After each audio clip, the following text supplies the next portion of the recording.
critical mass. All right, well, welcome everyone to the panel Liberal Democracy in Crisis, hosted by the Platypus Affiliated Society here at Boston College. That is our Boston College chapter. So the Platypus Affiliated Society was established in December 2006,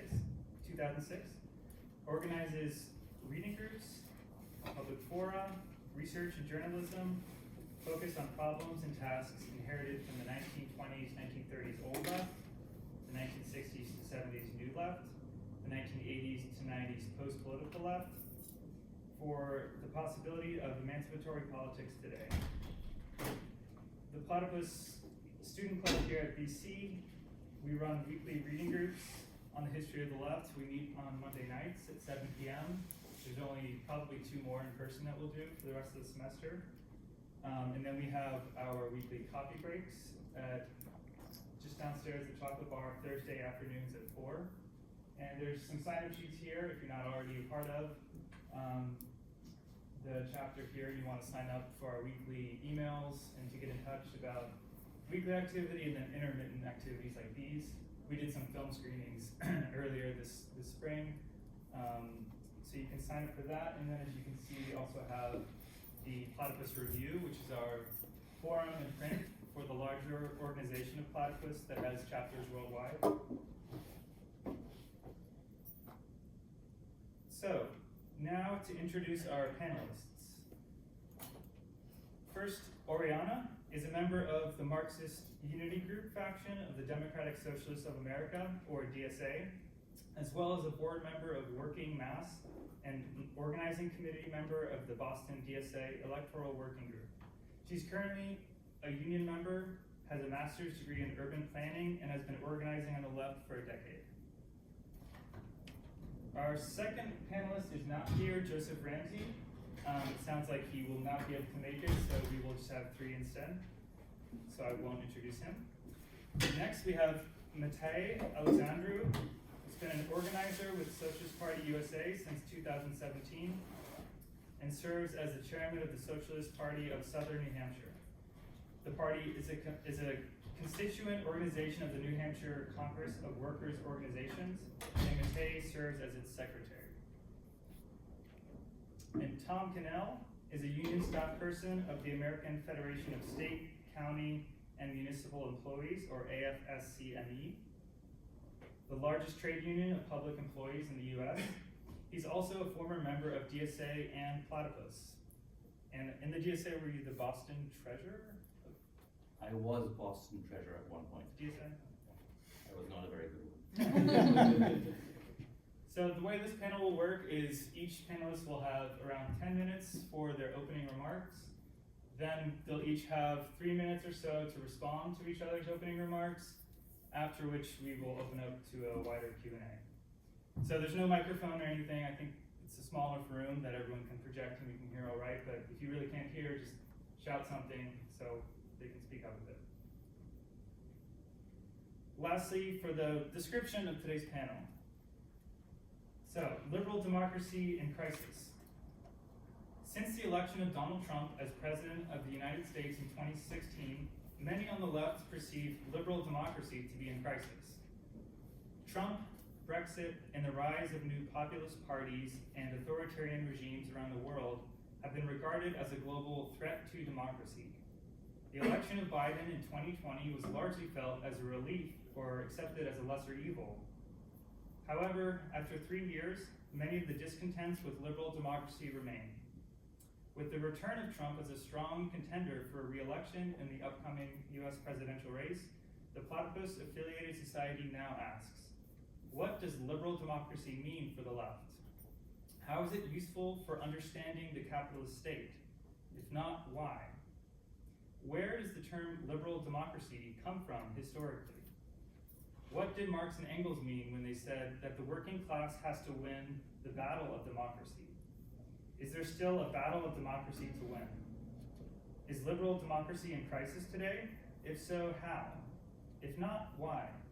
What would it mean for the left to defend, to oppose, or to overcome liberal democracy? How have different generations, the new left, the millennial left, and the young leftists today, so-called Zoomer left, tried to grapple with the problem of liberal democracy? What, if any, are the lessons to learn from the previous generations on the left? So without further ado, I'll hand it over to Oriana.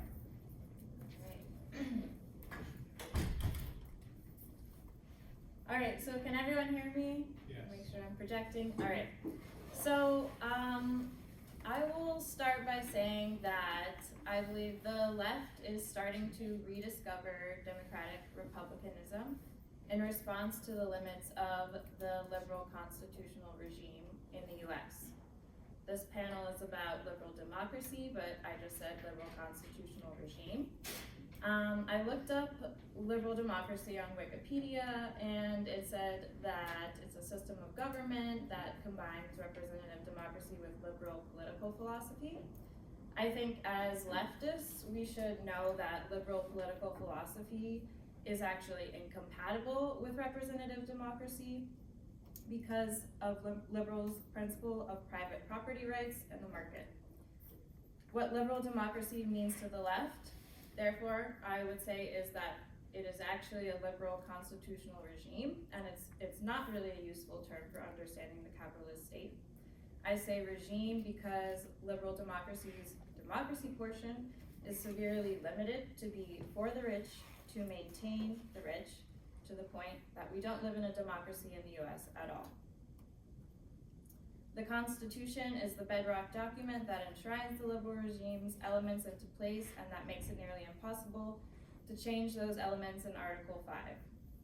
The key features of this regime are as follows: severe checks on the will of the masses through the Supreme Court, the Electoral College, the Senate, the executive branch's bureaucracy, and the enshrinement of private property rights. A true democratic republic has universal and equal suffrage.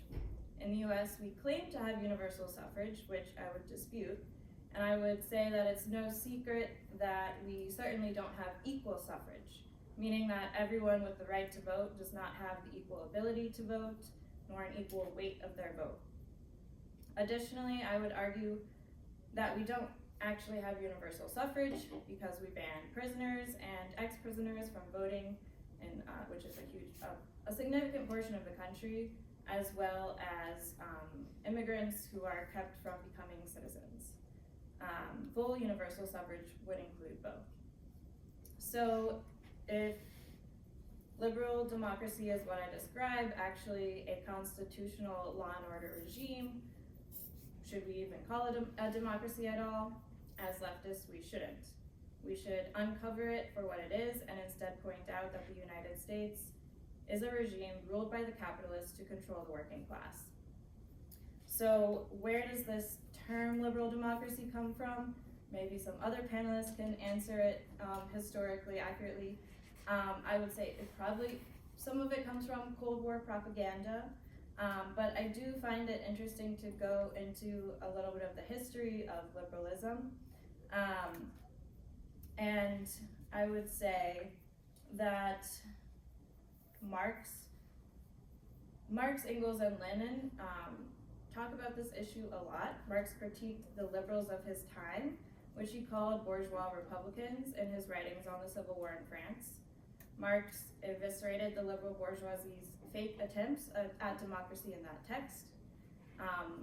Here's a quote: "In their uninterrupted crusade against the producing masses, they were, however, bound not only to invest the executive with continually increased powers of repression, but at the same time to divest their own parliamentary stronghold, the National Assembly, one by one, of all its own means of defense against the executive." Here in the US, we also see the executive expanding in power every decade, and we see the repression of the masses and the working class through newly created bureaucratic arms such as the FBI, the NSA, and the CIA in the 20th century, and immigration and customs enforcement in the 21st century. And I also just want to stress that liberalism will always have a contradiction between democracy and private property, and I think that's why liberals who claim to want democracy, they might genuinely want it, but they're not willing to give up private property, and in that there's an insoluble conflict. an often quoted slogan of the French Revolution, liberty, equality, fraternity. The equality and fraternity parts were not included in their First Republic's founding documents, and this trifecta then became liberty, equality, and property in liberal thought, with its libertarian cousin, simply liberty and property. So Marx and Engels winning the battle of democracy. I think they meant that the working class can only ever come to power under true Republican democracy, and that we must therefore fight for that against all undemocratic laws and documents. This is what I believe the left is rediscovering today, that democracy is actually a key political demand by Marx, Engels, and Lenin, and that they left us a trove of writings explaining the exact ways that the bourgeoisie limit democracy and their regimes, and a definition of democracy that we should fight for. So what is real democracy then? We can find it in such documents as the 1903 Russian Social Democratic Workers' Party program and Marx's description of the Paris Commune. It includes such features as a single representative chamber, all judges elected directly by the people and revocable, replacement of the standing army with universal arming of the people, public service administrators being done at a workman's wage to eliminate the bureaucracy. Yeah, I'm gonna stop there. So you could say that the idea of liberal democracy is facing a crisis of legitimacy today with both leftists and the masses as it's being exposed for the regime that it truly is, because I think both liberals are noticing this bind and general people are noticing that we only have a democracy of the rich, for the rich. Yeah, I think the idea that you can have democracy and capitalism on one hand, which always go together, or authoritarian bureaucracy and on the other, when you have Stalin and Hitler, held legitimacy for a long time, but that is starting to break again. And I'm just checking my time because I wrote a little bit too much. All right, so I mean, we all talked about the rise of the far right within this system, shocks liberals. We also have been seeing that liberal democracy proposes that equality and freedom for most people should be improving constantly over time, when in fact, after the World War boom and as the Cold War propaganda the wool is falling away from people's eyes, we're seeing that equality and freedom have clearly been getting decidedly worse for the majority of our country. I have some statistics, but I won't go into that for now. Let's see. And I just, interestingly, I got a fundraising text from a candidate in Nebraska that really made me think about this, Dan Osborne, who is an independent running for Senate, National Senate, and he is he's a union leader who led a strike in the Kellogg's factory, and recently said in a fundraising campaign, people like me aren't supposed to be able to run for office, let alone US Senate, and we certainly aren't supposed to be able to win. People like me, meaning regular workers who aren't rich. And isn't this sounding a little bit like, oh, I didn't read that quote. There's another quote that this sounds a lot like, which you can get into later. This messaging has resonated in a shock to many. He has, against all odds, been able to raise over $500,000 and is currently leading the polls against the incumbent Republican Deb Fischer by 2%. I'm not endorsing him, I just thought it was a great example. So, as leftists, we must oppose this Constitution and its undemocratic components and call for a new democratic socialist republic. We must do this for one, because if the liberal bourgeoisie are allowed to claim democracy for themselves, as they have attempted to do since the Cold War, I believe socialists are doomed to be unable to take political power. If socialists do not make it plain that when we say democracy, we don't mean the warped, twisted sham of a machine meant to disempower workers, then we will fail. Let's see. All right, and back to some history, how have different generations approached this. I would say the New Left and the civil rights started to connect the dots of the undemocratic constitution and being unable to try to create democracy under this undemocratic constitution. We saw the New Left in the Port Huron Statement of 1962 propose participatory democracy, but they're not really able to create that. And I think the lesson here, as well as Tom Hayden, he initially named the Constitution in his draft of the speech, but then he took it out. And I think the lesson here is to not let this concept drop from our demands and analysis of idealism, nor fear of confronting the mythologized founding fathers. I also think Gen X failed with participatory democracy in the last 20 years, from the World Social Forum and the solidarity economy experiments, which I can also get into later. For example, participatory budgeting, it, in my opinion, doesn't really work to achieve what its goals are under the current constitution of cities and states and national. The socialist sects, on the other hand, went the other way. And in my comrade Luke Pickrell's words, in their distaste for the existing rule and order of undemocratic constitutional law and order that goes by the name of democracy, socialists have thrown the baby out with the bathwater. These are the people that decry democracy as bourgeois in itself and as only a hindrance to socialism. I've seen papers by Jody Dean kind of claiming this, which never made sense to me, and it is what led me to Marxist Unity Group, which is the group of socialists claiming democracy as socialism and not in a liberal way. So here we are today. I think orthodox Marxism is having a resurgence on the left, as well as socialism and communism, and the rediscovery of Marx and Engels' original commitment to political democracy.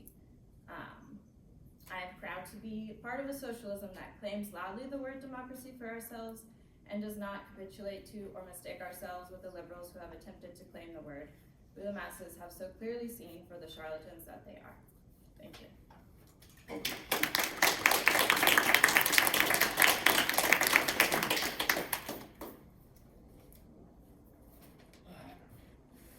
Hi everybody, I'm Matei Alexandru. So, what does the liberal democracy mean for the left? It means primarily a contradiction in terms that socialists have to decode to understand what the liberal republic is trying to say about itself. Oriana did an excellent job of pointing out the fact that liberalism and democracy sit in contradictory terms to each other. The goals of private property and the goals of democracy are counterposed, so our job is to communicate that to a larger public that has not drawn that conclusion, who very much has bought into the argument that capitalism is democratic. It does naturally shift resources where they need to be, and everybody does have an equal opportunity to access those resources.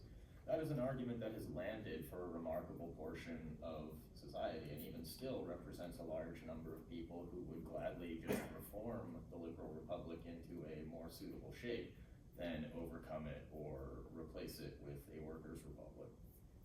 How is it useful for understanding the capitalist state? It is useful for understanding it just as a corresponding state form to a political, to an economic mode of production.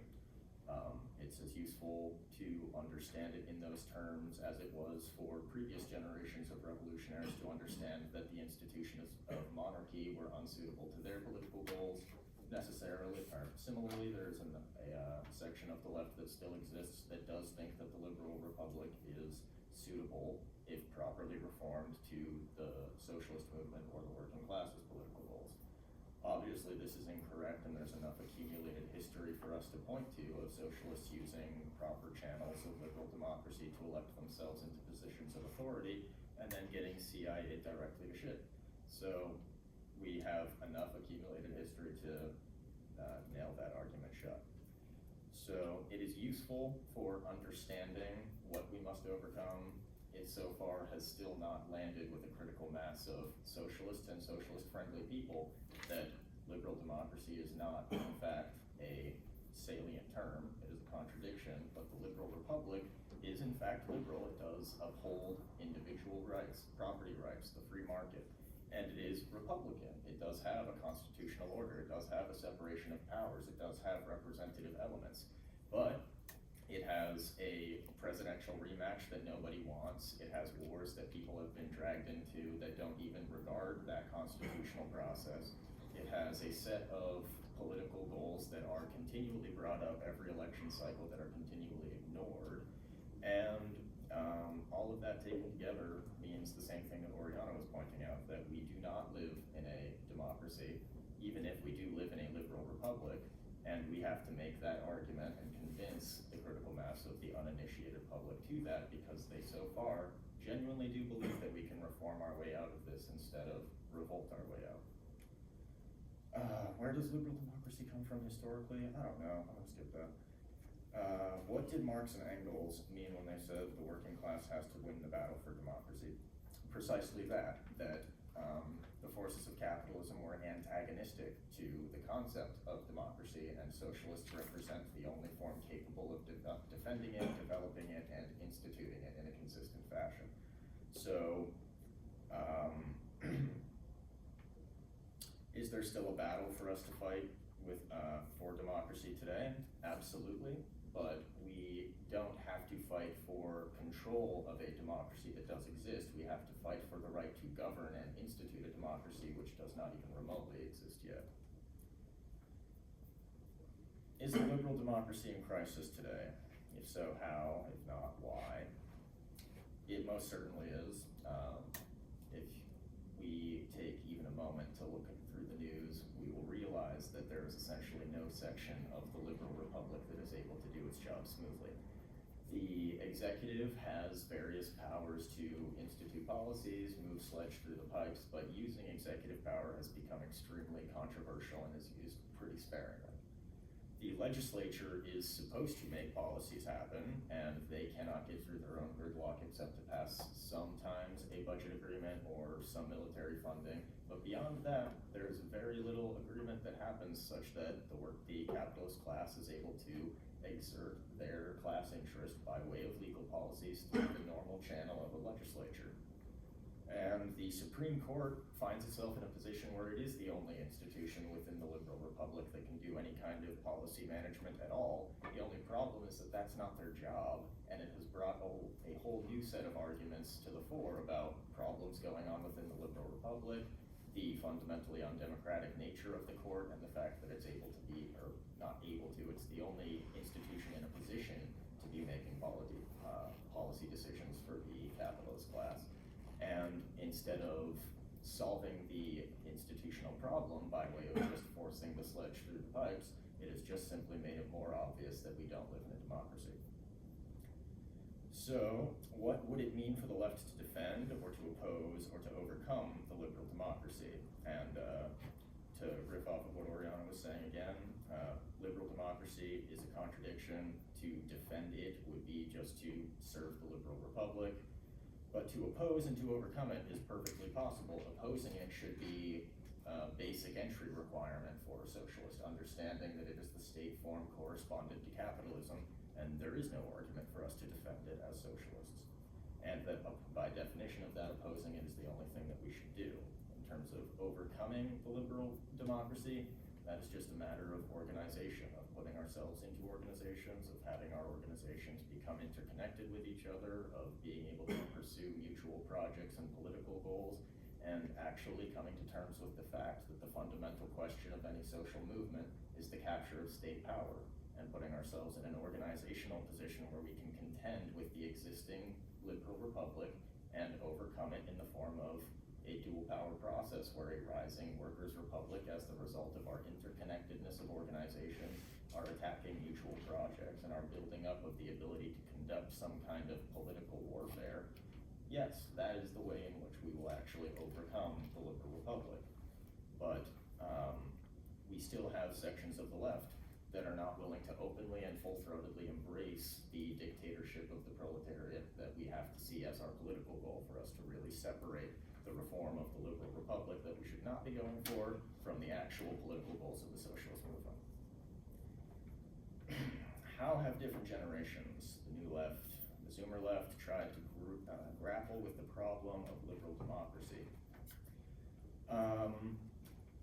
Largely, and only up until recently, by avoiding the issue, by saying, yes, we do have a liberal democracy, that we are one of two groups trying to fight for control over that democracy, and giving themselves the out of not actually having to develop new sets of institutions capable of overcoming the current set.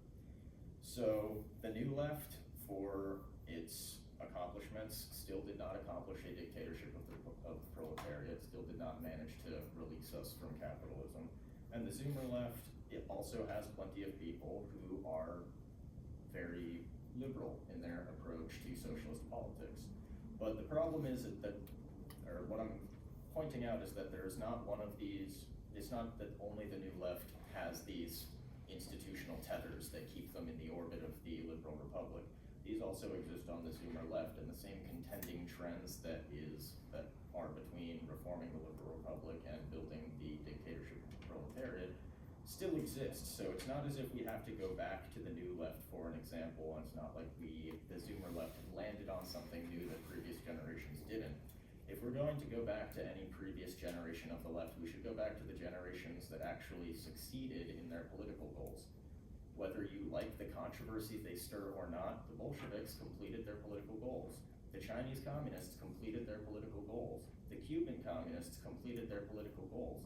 And until we as the American left are willing to say that the least controversial approach to politics is not the one that actually works, that we actually do have to take responsibility for the controversy that socialism stirs up, and we actually have to take our political goals seriously enough to do whatever must be done to institute the new world we want, then we're just going to be having academic discussions, we're going to be going into counterculture to express our political beliefs, and we are going to keep thinking that the Democratic Party is the only and most viable way to advance socialist-friendly ideas.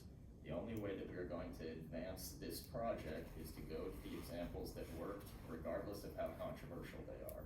Our idea, our goal, our task is to persuade people to a position that they do not currently have. And the position that we are arguing for is controversial. Trying to find a way to make it less controversial does not serve us, and abandoning it because it's too controversial is serving the enemy. A lot of America is not ready necessarily to go the way of a revolution that the Chinese, the Russians, and that the Cubans had.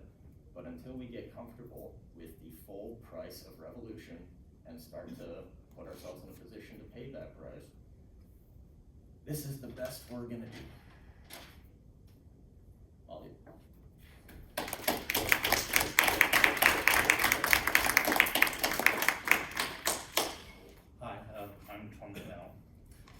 I'm delighted to be here today. Thanks so much to Boston College Platypus for inviting me to speak. What is liberal democracy? Specifically, what, if anything, distinguishes liberal from non-liberal forms of democracy? We take democracy to be the rule of the majority. In representative democracies, this rule is conducted through the popular election of key government officials. What is specific to liberal democracies is that limitations are put onto what representatives of the majority can do to the minorities within society. The minorities have rights. Given that there are some minorities, such as the capitalist class or the rich in general, whose interests the left is uninterested in defending, while there are other minorities, such as some ideological dissenters, religious and ethnic minorities, that the left makes a priority of defending, it is perhaps predictable that leftists will be ambivalent about liberal democracy when it restrains a righteous majority. During the period of laissez-faire capitalism, one could reduce government power, try and restrain it from abuse, by limiting government's domain, where government was allowed to intervene. Therefore, in the 19th century, liberals often supported a so-called watchman state that was supposed to refrain from direct interference in the non-state economic and social interactions that constitute civil society. However, as the contradictions of capitalism required a more pervasive administrative state to sustain it, particularly in the 20th century, the state increasingly interfered in civil society in all its aspects. Thus, liberals needed to find a new way of restraining government, of stopping it from abuse. This was accomplished, I want to argue, by creating insulated enclaves of deliberation within the state and out for the purpose of ratifying and regulating state actions. Within the state, these deliberative enclaves start with the elected legislatures and the legal system, but under the contemporary administrative state, they are extended to incorporate expert-driven agencies such as CDC, FDA, FDIC, etc. Outside the state proper, a free press, the fourth estate so-called, is supposed to provide an enclave of deliberation that keeps everyone honest. Notorious Catholic German conservative legal theorist Carl Schmitt made the following quip. If you ask a liberal to decide whether Christ or Barabbas should be crucified, the liberal would want to refer it to a committee. Schmitt saw the commitment to the ratification of decisions through extensive deliberative processes as definitive of contemporary liberalism. I think he was actually right about this. Insulated enclaves of deliberation reviewing majority decisions have become, I want to argue, integral to liberal democracy. Liberal democracies incorporate these elected and unelected enclaves by being what ancient Greek philosopher Aristotle called a mixed regime. For example, the current US constitutional order does importantly contain democratic elements for free elections, but the Senate was consciously designed to function a little bit like an aristocracy, and the presidency has elements of a monarchy. The supreme justices have the feel of philosopher kings, and environmental and health administration bodies display extensive technocratic tendencies.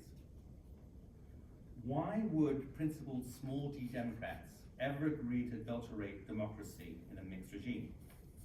And why have some people, including myself, seen a threat to liberal democracy in elected officials such as Bibi Netanyahu attacking the independence of an unelected judiciary in Israel, or in Trump, elected president after all, undermining the unelected health agencies when he was in office? This is because, in the opinion of some, pure democracy is claimed incapable of sustaining itself. Democracy needs institutional supports to be stable. Consider the Soviets, the revolutionary worker councils established in Russia during the 1917 revolution. These were touted by the Bolsheviks as being the epitome of, they didn't use this phrase, but nevertheless they claimed this, of genuine participatory democracy. In fact, the Soviets quickly became shells and cover for the dictatorship of a party state. Defending the Bolshevik record against the liberal democratic criticism of Karl Kautsky, Trotsky, while still in power, argued that the rule of the Soviets necessarily had to take the form of a dictatorship of the party. He acknowledged that in that context at least, pure Soviet democracy was unsustainable.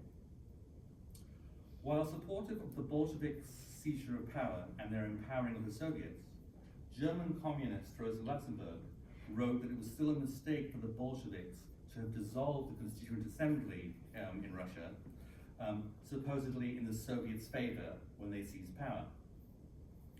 Since, she argued, alternative democratic institutions are needed to balance each other if democracy is to be sustained overall. Again, pure Soviet democracy was predicted not to be sustainable. The liberal democratic claim is that pure democracy has to be mitigated through the presence of what I am calling insulated enclaves of deliberation for democratic institutions to be robust over time. The historical record, particularly the Soviet experience, suggests that they have a point. Marx and Engels cared about the struggle for democracy under capitalism, not because they thought that democracy under capitalism would mean genuine majority rule, but because liberal democracy opened up space for the autonomous working class self-organization that was a prerequisite for a socialist movement. During the Cold War, left-wing anti-communists argued that in Western, ostensibly liberal democratic societies, the working class had inestimably more room for independent self-organization than did its counterpart under the officially communist regimes like those of the Soviet bloc and the People's Republic of China. Therefore, they argued, from the perspective of Marx and Engels themselves, Western liberal democracy should be considered definitively superior to any actual communist states that have existed. The preference is only for the liberal democracies themselves, not for the authoritarian client regimes that some democracies have supported as part of an imperial realpolitik. I am a product of what tried to be a left-wing anti-communist tradition, epitomized by the likes of Michael Harrington and Irving Howe. During the Cold War, people in this tradition attempted to both defend the liberal democratic West against authoritarian encroachment from the East and impose imperial and other outrages by the imperialist West. Since the liberal democratic West and the imperialist West were physically the same thing, maintaining the correct balance was never going to be straightforward. Reviewing the historical record to ascertain when and to what extent the purveyors of this tradition maintained and continue to maintain the correct balance is perfectly appropriate. It is noticeable how distant this all is from the perspective of at least much of the contemporary left. More and more young leftists today seem to overtly lionize the now defunct Soviet Union and Mao's People's Republic of China. I always felt that many of what we in my day used to call Stalinist apologists felt a need to dissemble about their authoritarian preferences. But, for better or worse, much of the Zoomer left today seems to be very forthright in its support for arguably authoritarian regimes. If liberal democracy has deliberative processes at its core, it is significant how much the liberal democratic ethos has eroded in the contemporary American society beyond just the left. I would claim that there is a marked decline in commitment to liberation throughout the polity. Close votes in Congress are not tipped one way or the other by the logical nature of legislative debate, but instead by the exertion of power and influence behind the scenes. The Supreme Court's decisions are decided by the partisan allegiances of its members, not by the legal arguments presented to it. Consider the increasing prevalence of the shadow docket, where the court rules without having to bother to provide deliberative justification. If cultivation of deliberative space is key to sustaining liberal democracies, one would predict this erosion of the deliberative culture would render liberal democracy more vulnerable to threats. I have a long-standing quarrel with some members of the Platypus Society about whether Donald Trump threatened liberal democracy on January the 6th, 2020, and whether he should be considered an ongoing essential threat to liberal democracy or not. I don't think there would be much value to belaboring the argument today. I just want to bookmark how little real-world voters seem concerned about these charges, whether they believe them or not. This suggests, whatever our judgment on the matter of Trump, a pervasive indifference concerning liberal democracy amongst the broader populace that renders liberal democracy vulnerable to any threats it may encounter in the upcoming years. That's it. Thank you.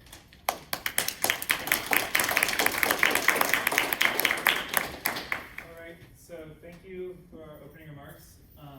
I want to give a few minutes to each panelist to respond to each other, and just to sort of suggest some possible avenues that come to mind that I would like to hear a little bit more on. I think Tom sort of pointed to this tension, as he called it, the ambivalence that the left has toward liberal democracy. And one way that I see this playing out potentially is partly just what we mean by democracy. I think Tom is the only panelist that sort of spelled out the understanding of democracy as the rule of the majority, which by de Tocqueville and others is also described as the tyranny of the majority. But part of the tension that I hear is, like, are we talking about, so specifically the first two panelists, are we talking about democracy as a principle? Are we talking about democracy as an ideal, as a goal, as a form of society? Is it a strategy? Is it an arena of struggle? So especially the first two panelists could spell that out a little bit more, because I kind of get the sense that there's a tension where maybe, I might be wrong about this, but I get the sense Oriana is saying it's within the realm of democracy that something like the dictatorship of the proletariat, the rule of the working class, state rule of the working class is achieved. Whereas maybe I hear Mattei saying, actually no, this realm of democracy is sort of a problem, it's a distraction, it's a liberal, or at least the liberal republic, as you put it, is a problem, and actually the dictatorship of the proletariat is an alternative. So maybe I'm getting that completely wrong, but that's just a tension that I want to get clarified a little. So we'll start. You can just go in the same order. Yeah. Yeah, I was kind of noticing, I think my position is in between these two, because you know, I would agree with Tom actually that the Bolshevism's approach, if you would call that democracy, is not an ideal form of state government. And that's why MUG, Marxist Unity Group, we argue to go back to pre-1917, when the demands for a democratic republic as a form of state government that the dictatorship of the proletariat takes is an important demand. And for some reason after 1917 it was dropped and they switched to Bolshevism. But we're arguing we see problems with Bolshevism, and that's why we need to go to true Republican democracy, which we don't really have, I don't think, anywhere in the world right now. I would say to Will's question, I define democracy as, or democratic republicanism, or Republican democracy, as universal and equal suffrage, as I said before. And good examples are specifically the forms that we saw in the Paris Commune and the 1903 Russian Social Democratic Party program, which is very different than Bolshevism that we saw after 1917. So I would say the point of democratic republicanism is it is the ideal state in which socialism can come about. We will get to democratic republicanism, we'll still be under capitalism, and through that state power in that form, then we will be able to transition to socialism with the working class in power. And this form is the unimpeded lawmaking power in the unicameral legislature with representatives elected by universal and equal suffrage.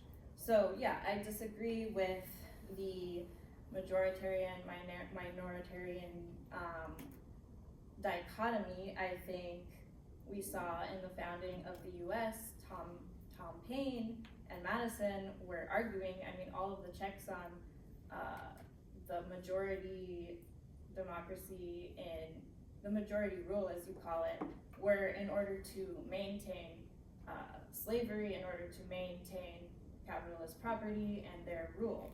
You know, that's what federalism and Madison were arguing for. That's explicitly why they were limiting the popular vote, the popular majority of the country. Yeah, I guess, anything else you want to wrap up? So, Okay. so I'll focus on democracy as a political goal and democracy as an organizing strategy. I'll disagree with both of my co-panelists and say that there is no Leninist who is opposed to democracy who does not simultaneously cease to be a Leninist. So let me substantiate that. In terms of the way Leninist organizations operate, I'll start with this.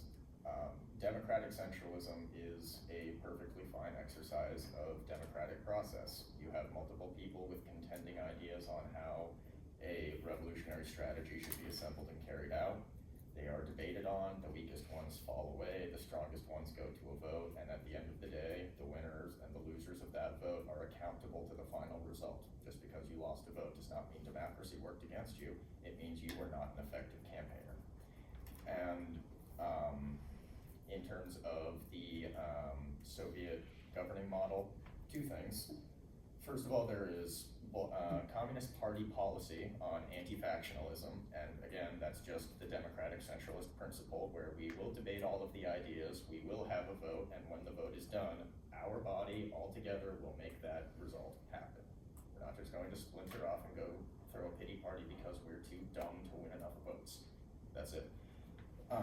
But then there's the Soviet governing policy as expressed in its constitution, which is only one example of many contending examples of how socialist government has been carried out.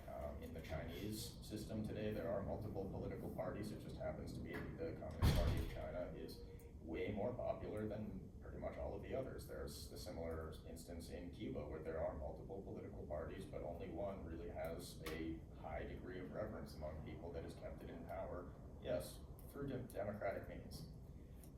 A cursory glance at one of the several Soviet constitutions that happened over the 70 years of its existence will show you that there is plenty of opportunity for people to exercise themselves in their state's policy crafting, exercise themselves in the active representation. And if they didn't like the Soviet Union, they had the right to leave. Ask the Confederacy if they had that right. Like, it was way easier to leave the Soviet Union if you didn't like it than it is to leave America, and plenty of people want to do that. And then there's the fact that people did vote on whether or not they wanted to remain in the Soviet Union, and overwhelmingly they voted that they did. So if we want to describe the Soviet model as undemocratic, then we have to do some real mental gymnastics. We have to really ignore a lot of facts, including the vote results of the Soviet people when they were asked directly, would you like to remain in the Soviet Union? So democracy is an integral organizing tactic even for Leninists who are seen as fundamentally undemocratic. And frankly, if Rosa Luxemburg's critique of Leninism was so good, why is Lenin buried in the Kremlin with honors and they found her body in a river? If Rosa Luxemburg's so smart, why didn't anything she did work? But in terms of the limitations of democracy, that's not the problem communists have. Communists want to be able to have a democratic society that exists without the interference and undermining of capitalists and their political organizations. We don't think democracy extends to them because every opportunity they have to participate is used in bad faith. Screw them. Well, Lenin was the first to praise Rosa Luxemburg, so I don't know if that's There quite was an solidarity between the two, but I'm not making that same praise. I do have solidarity for the Luxemburgists among us, but they're comrades, but I am never going to go ahead and say that yes, Rosa Luxemburg's ideas are more suitable for socialists to follow than Lenin's. But in terms of what democracy is, what is the goals that we should be trying to achieve? We want a government that is accountable to its people, that responds to its demands, that when most people want universal health care, it happens. When most people want easier access to higher education, it happens. When they want functioning roads and airports and seaports, they happen. When they want a country that just lives up to their expectations of what a country's government ought to provide, that it happens. And so we obviously do not live in a scenario where those results are accomplished with our current governing scenario. We clearly cannot make the good conscience argument that we live in a democracy, so there is no democracy for us to fight over or defend. We actually have to make it happen. So ultimately, communism is just an ability to make it such that a government, or socialism is a movement that strives to make a government that actually does respond to its people, that is accountable to its people, that its bad actors can be recalled by the people, and that majority decisions are respected. The only reason why I stepped back from, say, communism is trying to accomplish that is because communism is trying to accomplish statelessness, so the form of and processes of the government stop really entering into the equation at that point. But the idea that the Bolshevik approach somehow sacrifices democracy, or the idea that the Soviet model of governing was never improved upon, or that it somehow never managed to be sufficiently democratic, is just a history, and arguing in favor of it requires mental gymnastics that would put my countryman, Nadia Comaneci, to shame. Perfect 10, Olympic gymnast. I remember those Olympics well, it shows my age. Anyway, now first of all, it would be sleazy for me to wrap myself in the garb of Rosa Luxemburg. Rosa Luxemburg would be denouncing me and my ilk as much as she would be denouncing any Leninists.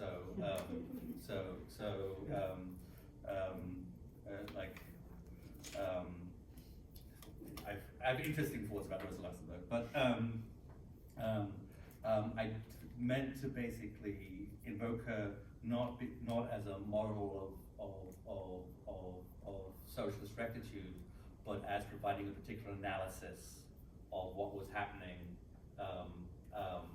and in my opinion, actually predicting the bureaucratic degeneration of the Soviet experiment.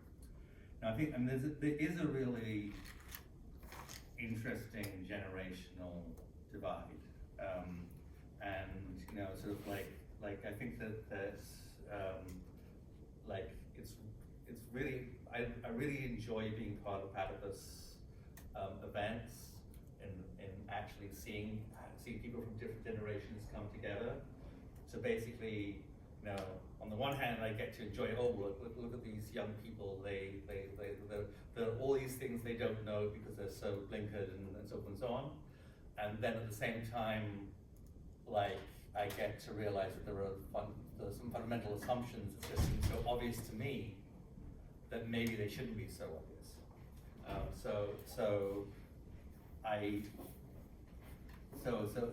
it's really interesting to think about the way the different generational experiences. And I think that for somebody of my age, it would be very difficult for them to with a straight face, give a view of the Soviet experience and the Chinese experience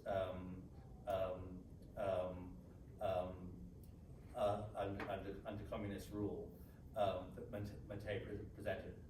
For us, what we saw was everybody in the Soviet bloc, from the popular, from the workers, to the peasants, to the intellectuals, to the bureaucrats, to the top party officials, unanimously declared that communism had failed. And they just capitulated. I used to have arguments, in my, sort of, when I really wanted to be sort of edgily anti-communist, that the workers were going to have to have a Leninist-style revolution in the communist world to overthrow communist regimes. I was completely wrong. The whole regime just collapsed on its own because everybody, thought it was a failure.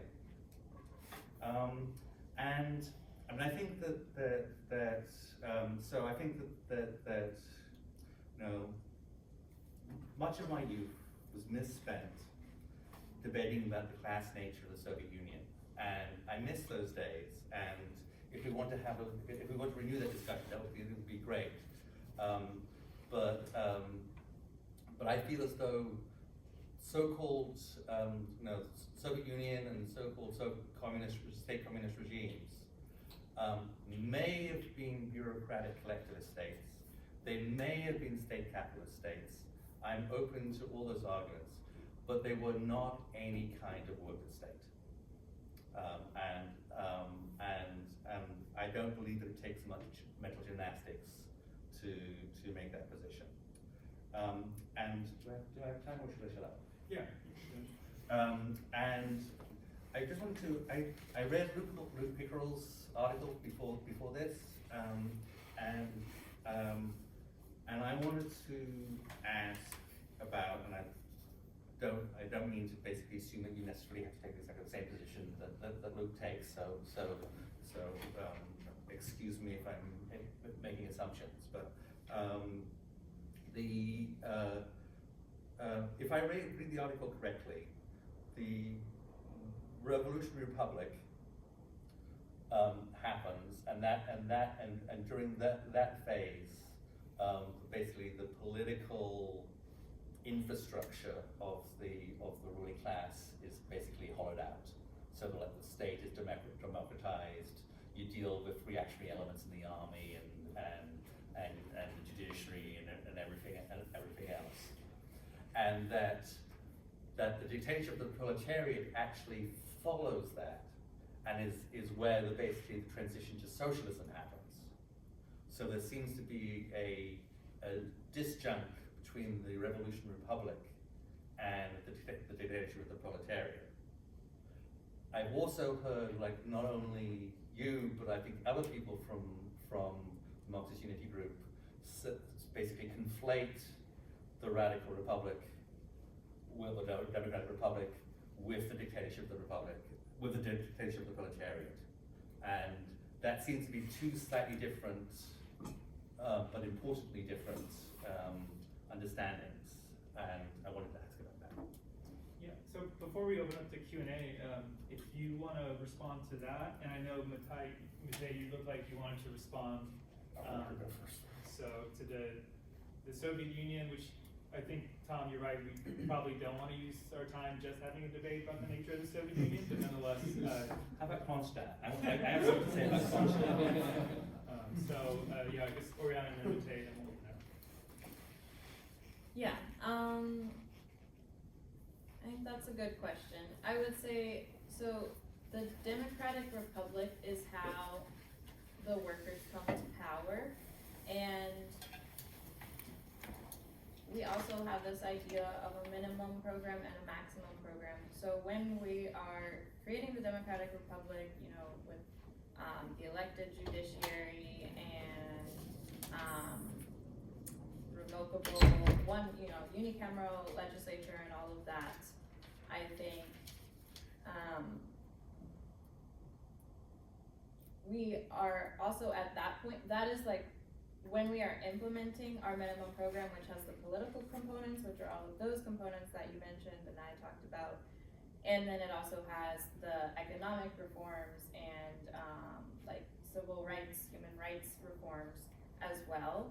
And that, I guess I don't necessarily think it's like which part is the dictatorship of the proletariat is that important.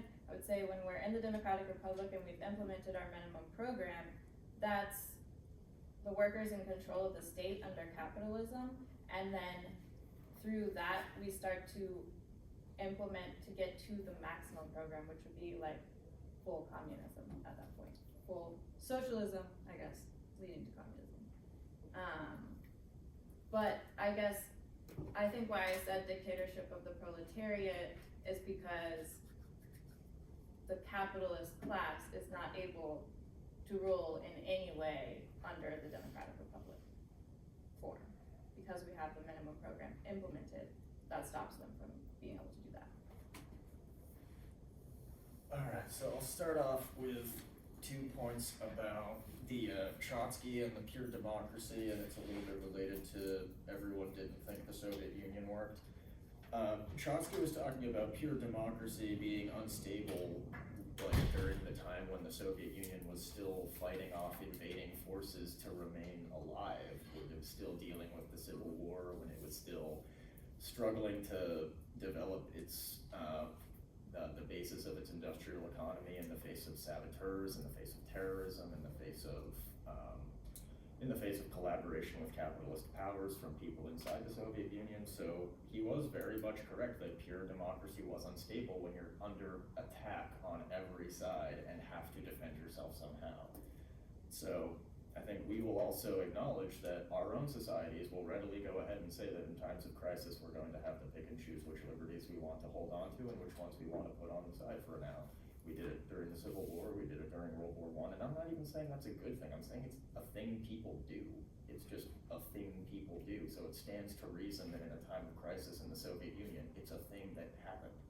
Like, they're not like saints who are held to a miraculously higher standard. They still live in a capitalist world that wants to kill them. So They're going to have to do something to preserve themselves, and perfectly clinging to their ideals ain't gonna get the bacon. And then there's everyone who didn't think that the Soviet Union worked. In 1989, all of the Soviet republics had a public referendum in which every single Soviet country decided to remain within the Soviet Union in massive majorities. In the first democratic elections in Russia that got Boris Yeltsin elected, he was only elected because the CIA needed to get him elected to prevent the communists being re-elected. That is not everyone hated communism, so they gave it up voluntarily. If you don't know the history of the dissolution of the Soviet Union as an illegal act imposed on people who voted democratically to remain in their country, we cannot have an honest discussion about the democratic legacy of that country. And again, even in other countries, Bulgaria is a great example of another country that had communists on the verge of being re-elected to power. That was interrupted. Moldova, Romania, my country, is an instance of a country that's gone to great lengths to keep a lot of the social safety net from the communist period. And in every single post-Soviet nation, there's two things that stand out as facts. One is nostalgia for the Soviet period is anywhere between 40 and 75% of people, depending on the country you check. And another one, which is even worse, population decline is a common trait to every post-Soviet country. Western democracy ravaged those countries, and in the 30 to 40 years that's passed, has never recovered them. My country has never been as strong as an economic force as it was under communism. And I'm sorry, your ideals are not going to make me believe that Western democracy did a damn thing for anyone in the former Soviet Union.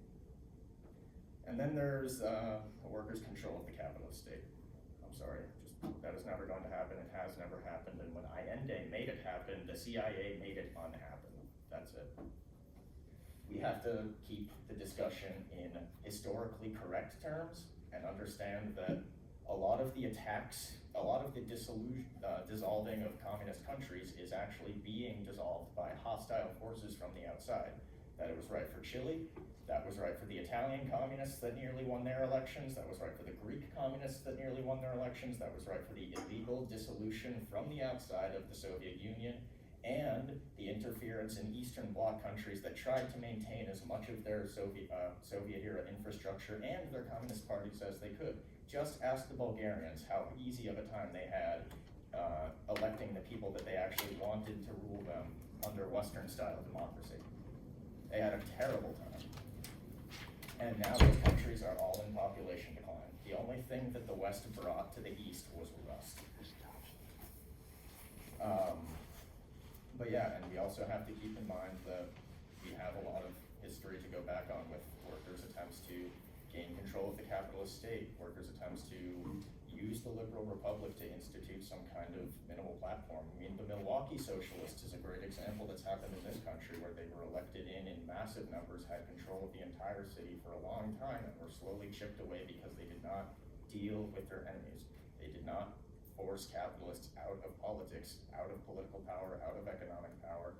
They did not institute the only thing that is a real democracy, the only government that is accountable to its majority, which is its working class, a dictatorship of the proletariat. That is the minimum program. And the development of the dictatorship of the proletariat to the full expulsion of capitalism from all corners of society, that's the maximum program. And until we can have an honest discussion about the actual living legacy of democracy in communist countries and the legacy of those countries that unfortunately, tragically, don't exist anymore, this is going to be a tail-chasing argument about ideals and not about political strategy. Thanks. All right, so let's open it up for questions for Q&A. Just raise your hand, and if there's multiple people, I'll put you on staff. Hi, my name is Jay. It's me, everyone. Thank you all for being here today. I feel like every election cycle, leftists of all, shapes, kind of get pulled into this lesser evilism, and I could be wrong, but I don't think that there's really going to be a working class party that's going to be worth anything until the Democratic Party is dead or at least broken away from by the working class. I'm wondering if the panelists agree, and I also wonder if like we're ready for that break, or also like the quote unquote, I don't know, killing of the Democratic Party, letting it die, excuse me, to try and have something new be created. Yeah, I don't know if that makes sense. So Well, any or all panelists can answer. You don't all have to, but if you feel so called. Well, with respect to the Socialist Party, like, we have already gone about at least forming a political party that doesn't attach itself or depend in any way on the Democratic Party. So it really is just a matter of organizing your way onto the ballot and making sure Democrats don't sue you off. But in terms of the working class and its attachment to capitalist parties as a source of reluctance to taking part in socialist political organizations, it's a bit of a misobservation because most people aren't even registered to vote, and a lot of people who are registered to vote don't go out anyway. Like, the largest voting bloc in America is the non-voter. And so we think that most people don't identify as Democrats. Most people who are even progressive don't identify as Democrats, and most people don't have a political identity at all. So we see that the bigger group of people, that they don't need to be pulled away from the Democrats, they need to be mobilized into politics.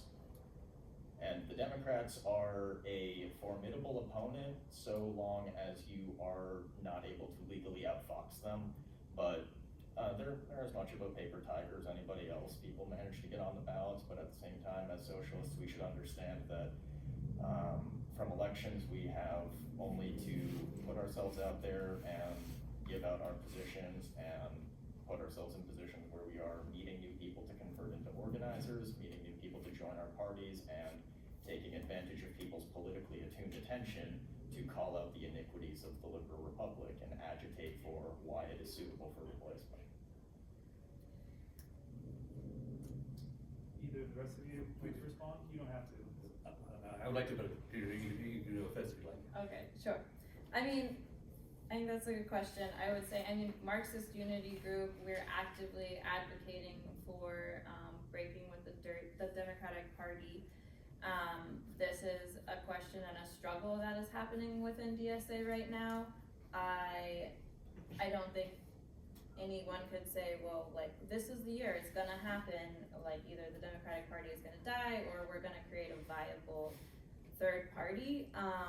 But in Marxist Unity, there are definitely clear steps that we can take within DSA to move towards that and hopefully speed up that process of giving the general public an actual alternative to the two parties, to this lesser evilism. And we believe that we should do that, especially by running class struggle candidates in representative, like for the legislature. Not for the Senate, not for the executive. And when we run them, we want them to be outwardly denouncing capitalism, the Democratic Party, and the Republican Party, and being what we call a tribune of the people, where they are speaking to the issues that people actually care about, political and economic issues, and that combined with all of our other organizing components in labor, in housing and tenants unions, will bring us steps forward. And we are having, we're having that struggle in DSA right now. Like, how far can we take this at this moment? Yeah, I don't think in 2024, obviously, there's gonna be an alternative. But, I think we could start running better tribune candidates in the 2028 election, whether it be on our own ballot line or independent, I think is up for debate as a question. But I don't want us to get stuck in situations like the Green Party is, I think we would have to be so popular in the working class and penetrate like a large section of society to make having our own ballot line possible, because it's really designed completely to, keep us out. But I don't think, I think there's still steps we can take from where we are now in between, and that are further than we are now and before getting to our own battle line.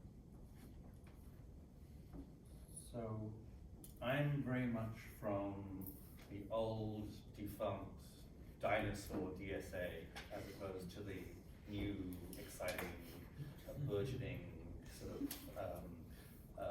high-tech DSA. And us dinosaurs basically used to argue that a democratic left, a movement that was a political movement that was going to actually transform society, had to be grounded on particular social movements. Some of us made a big deal about the labor movement. We also talked about civil rights movements and movements for black liberation and anti-racism, the women's movement, gay, lesbian movements, environmental movements, and so on. And the analysis that we had was that we would go wherever those social movements were.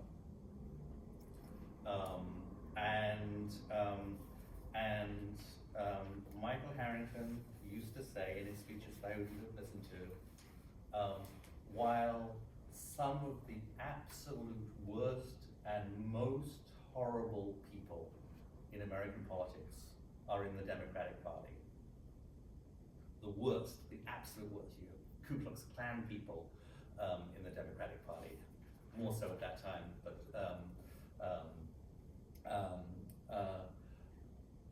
but all of the best people, practically all of the best people, practically all of the people that we're supposedly interested in organizing into a mass movement for change are in the Democratic Party. So that's where, like it or not, we have to be. Do you mean voters or politicians? I mean both.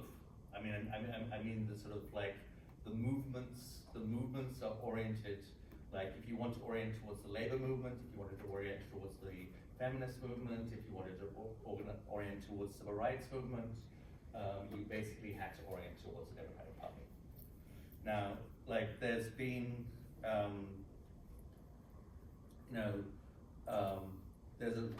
there's been this ongoing debate within DSA between the dirty break and the clean break. So the dirty break people are the people who basically want to break with the Democratic Party, but we think that they can't do it yet, that what they want to do is basically create a mass sort of left-wing opposition within the Democratic Party that polarizes it into a split, and you can form a sort of workers' party out of that split. And the clean break, that's the dirty break. The clean break people basically think that dirty break is never going to happen, and that's an excuse for not doing anything, and you need to basically, take the leap now and jump now. And what has actually taken hold in DSA, like the old Harrington people like me, we're nowhere. We're complete history. We're absolutely gone. We're not relevant. So you can forget about us. But what's happened is that the way that the debate has been entirely between the dirty break and the clean break people. And what has actually happened is what DSA veteran David Halliday called the dirty stay, which is nobody believes in the Democratic Party.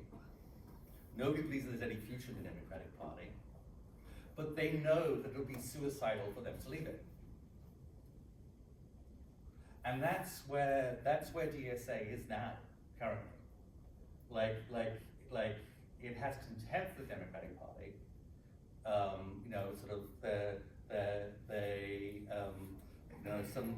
Some people try to get a resolution saying that we should make a priority of defeating Trump. It couldn't get past this current NPC. So like we've no interest in doing the Democratic Party as a less evil or anything else. But there's no alternative that we have, or no alternative that is presented. And so and I don't think it's for lack of looking. I think there actually isn't any alternative. So, I just wanted So just to, real quick so we can get to more questions. Yeah, go ahead. I just wanted to address something that they both said that I think is related to both of them. And ultimately it's the necessity to have a relationship to the Democratic Party because of the where people are, or where the political power seems to be, or the popularity of socialism.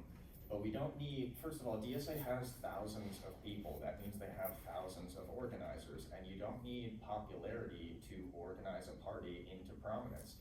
Abolition was not popular for a long time, but it was organized into popularity, and Abraham Lincoln became president. Civil rights was not a popular thing, and Martin Luther King was not a popular person while he was alive, but organizational efforts normalized racial equality and made it a widespread political demand that eventually, to some degree, became a protected right. I mean, we can have an argument about how effective that was later, but the point I'm making is that popularity and organizers are not the same thing. You need organizers to bring a position out into the public and make it widely supported. You don't need just this concept of popularity for that, like support for people to have to just wake up one day and be like, you know what, I've reconsidered, I like that. You organize them into that way, you persuade them, you interact with them such that you have unpackaged their worldview and reassembled it on a new basis.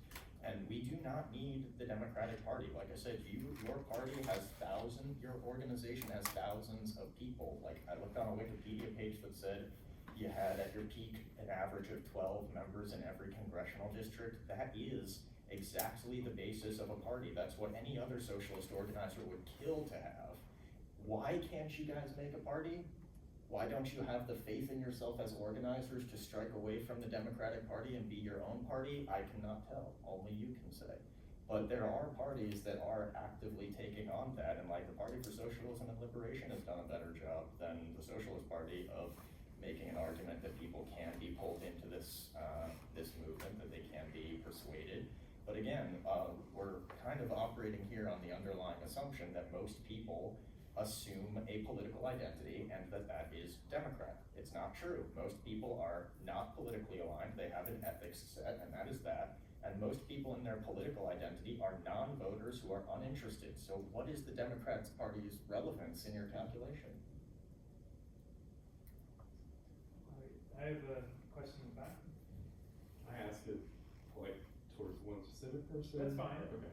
Yeah, just for Tom, I'm curious how, like, under your definition of democracy, specifically the importance of having those, like, deliberative bodies that are not separate from, like, the elected bodies, and, like, that vision of liberal democracy that, you know, you seem very positive on. I'm curious, like, how you think that plays out for addressing problems of, like, the global south, or even, like, a peripheral country in Europe, because, like, it seems to me like we live under a liberal constitutional regime here, but we also live under a world system, like an imperialist world system. When we look at how that world system is governed, we have institutions. I'm not talking about any conspiracy. I'm talking about like the IMF. I'm talking about the World Bank. I'm talking about like the dominance of the dollar and global currency. Like we have these. It seems like we are like totally dominated by these institutions. In Europe, you have the European Union that are shielded from popular sovereignty. So like if you're in the global south or even a peripheral country in Europe, like let's say in India, I think I was reading a UN report, like 1 billion people in India don't have enough access to enough food to meet the minimum standard of a healthy diet. Like we haven't been able to, under this world system, really reduce poverty mostly in the global south. It's mostly because of China that like poverty has reduced.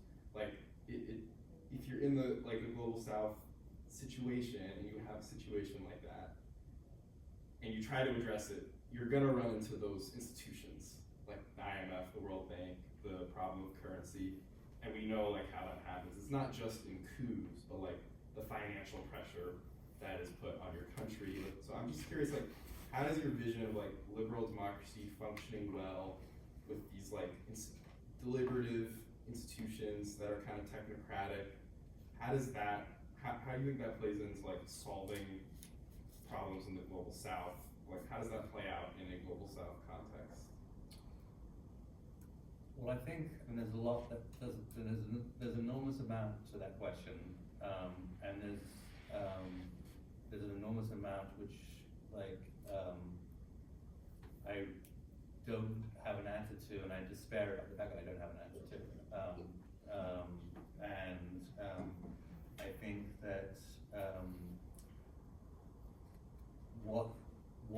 given that the economy has become the capitalism has become so globally integrated, it might seem to follow that what you therefore need is an anti-capitalist movement that is globally integrated. And so you need to construct basically some kind of viable, coherent movement that goes across national boundaries. And that is extraordinarily difficult to do, especially since, like, working class people in the United States, in the industrial heartland of the United States, don't necessarily think that they have more class interests in common with workers in China than their bosses. And it is a political argument that people are going to have to make that workers across the globe have actually more should be in a natural alliance, and that's not easy politics to do. I think that the question of socialist transition is and I think I sort of brought up the whole Allende experience in Chile, which sort of I don't know sort of how familiar everybody is with the history, but in 1973,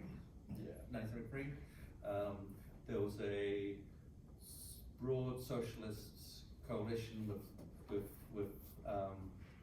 what in my day we used to call non-Stalinist communists, and a big role with this guy called Salvador Allende at the head of it in Chile. And it was a very exciting. There was this whole socialist movement, and there seemed to be sort of like a democratic alternative to socialist transition to the Cuban model, which was seen as being more authoritarian. And then there was a military coup, in which the U.S. was very much involved, and which involves like absolutely horrendous human rights violations, and Leninists have quite appropriately basically presented that as a challenge to people like me who basically are advocating for some kind of democratic, liberal democratic transitional process, and there's some real issues that have to be worked for, and I don't claim to have actually resolved them. All I can say is that I believe that the alternative routes are not going to work. That I don't think that there are reasons why Vietnam basically has veered towards capitalism. Why sort of third world revolutionary national liberation movements basically turned into nationalist state capitalist projects. And I'm not sure they could have done anything else, but that's what they did. And I think that the question of socialist transition and how,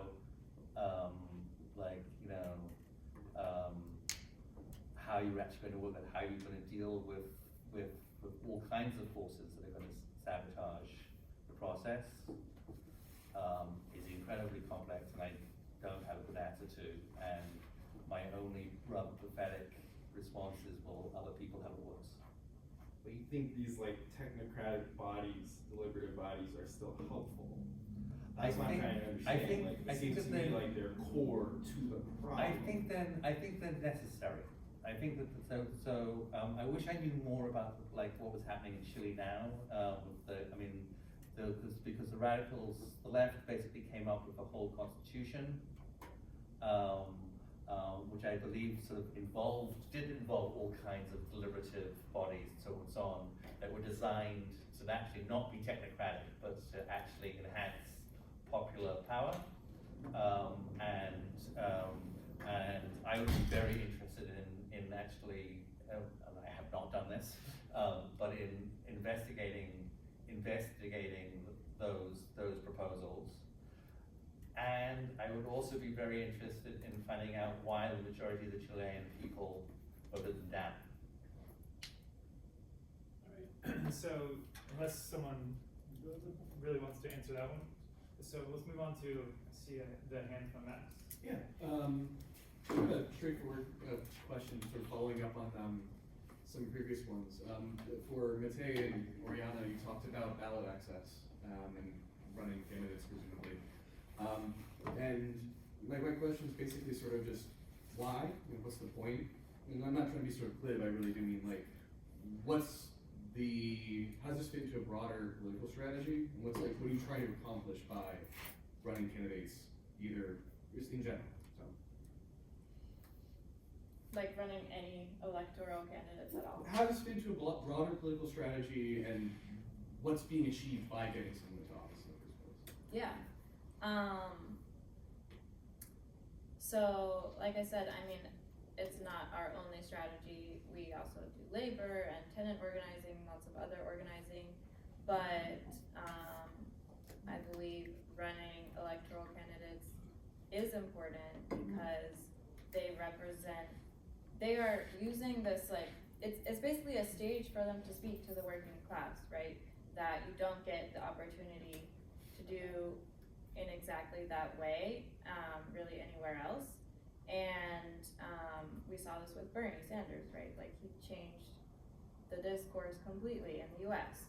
So, I wouldn't advocate for running someone for president again or anything like that, but for example, local state representatives, I'll even shout out a different organization, Socialist Alternative. I think Shama Sawant is a great example of a Tribune of the People style candidate. Having her as a politician, both when she's campaigning, to talk about the minimum wage, to organize tenants together and fight for, I believe it was tenant protections and fight against Amazon in Seattle, was really important and powerful. And when she was in office, she wasn't acting like any of the other politicians, right? She literally unlocked City Hall and let all the protesters come in during 2020.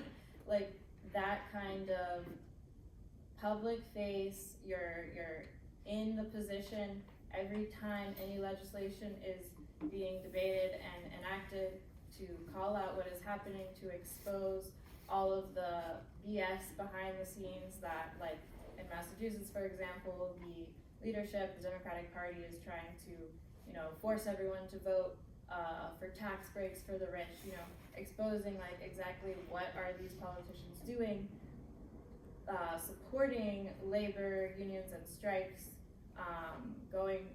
supporting street protests, Palestinian solidarity, being at every protest, bringing people in, I think just the symbolic of her literally unlocking the City Hall is such a good example, because that was, I don't know actually even I feel like that was pretty risky, like, for her position, to do that. So, yeah, I think, and then with that, our ideas then get kind of germinated out to the masses, and we are able to amplify social movements, labor struggles, etc. And yeah, I think that's the main thing. And I think that builds the ground for creating a real alternative to the single party masquerading as two. For the Socialist Party, like, we do have a national candidate, and we do even have some people who are elected to some local offices. Our northern New Jersey local has one of its members who's elected to their local school board. We did have a Socialist Party member who is at large, I believe, who was elected to a town council position, if I remember correctly. So we're not above the electoral game. I do think that there's value to it. I think winning an election is not something that socialists should expect to do. Like, for our electoral efforts, we have to get some ballot signatures to get ballot access. So there's like 10,000 signatures we have to collect for our organization itself, and then several thousand that we have to collect for the candidate. So that is a considerable block between us and the ballot, but we do have that does put us out talking to people, canvassing, doing stuff to actually get on the ballot. So there's plenty of interactions just wrapped up with that. And that's the real meat of it, that's the real benefit. So we're not necessarily that interested in winning this election that we just entered into, because first of all, we're highly unlikely to win it, and even if we do, that does kind of compel the person to stop doing what they're doing as an organizer and to a certain extent become an agent of the liberal republic. So maybe you can do that from a socialist perspective, or maybe you cannot. But in terms of the Socialist Party and my particular organizing philosophy, a election should be approached from the perspective of most people during a general election have their mind already attuned to politics, so you can start that conversation very easily. Most people already have some kind of skeptical disposition towards the liberal republic, so we have that to relate to. And the only thing that we really need to get out of the electoral process is a greater visibility and profile for our organization and people we've interacted with that we can convert into active organizers. Winning the election is neither here nor there, but actually gaining new people to put to work and be part of a larger mass of like socialist political forces, that's the real value. All right, Andrew? Thanks to all the panelists for their remarks and the conversation thus far. What struck me the most in the range of your opening remarks is Tom referred to this sort of generational conversation that this panel has kind of brought to the fore. And I think I saw that most in the range of responses you each gave to the question about where liberal democracy comes from historically. I think, Tom, you answered that question most explicitly, speaking about how Marx and Engels, upheld liberalism in order to maintain that space to organize an independent working class politics.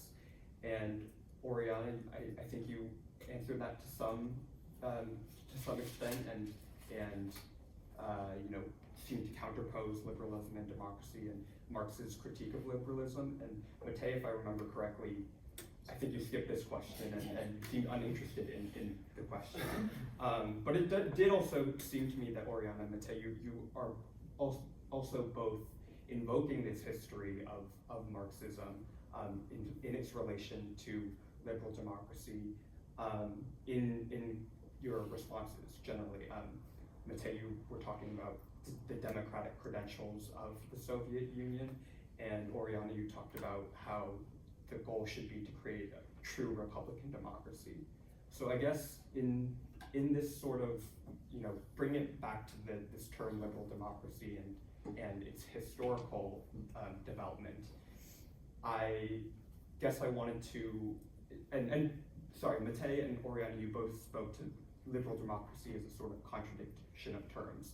So I guess my question is, to ask this question more pointedly about where liberal democracy comes from historically, how do you see that contradiction to have developed historically? And specifically, even more pointedly, what would you make of the fact that Marx and the Marxist socialist tradition, you know, including the likes of the Second International Radicals, Lenin included, saw themselves as the inheritors of the mantle of liberalism under capitalism, as trying to overcome liberal democracy through liberalism, while democracy, as evinced in the phrase winning the battle of democracy, seems to pose more of a task rather than, you know, simply being upheld as a value to be attained.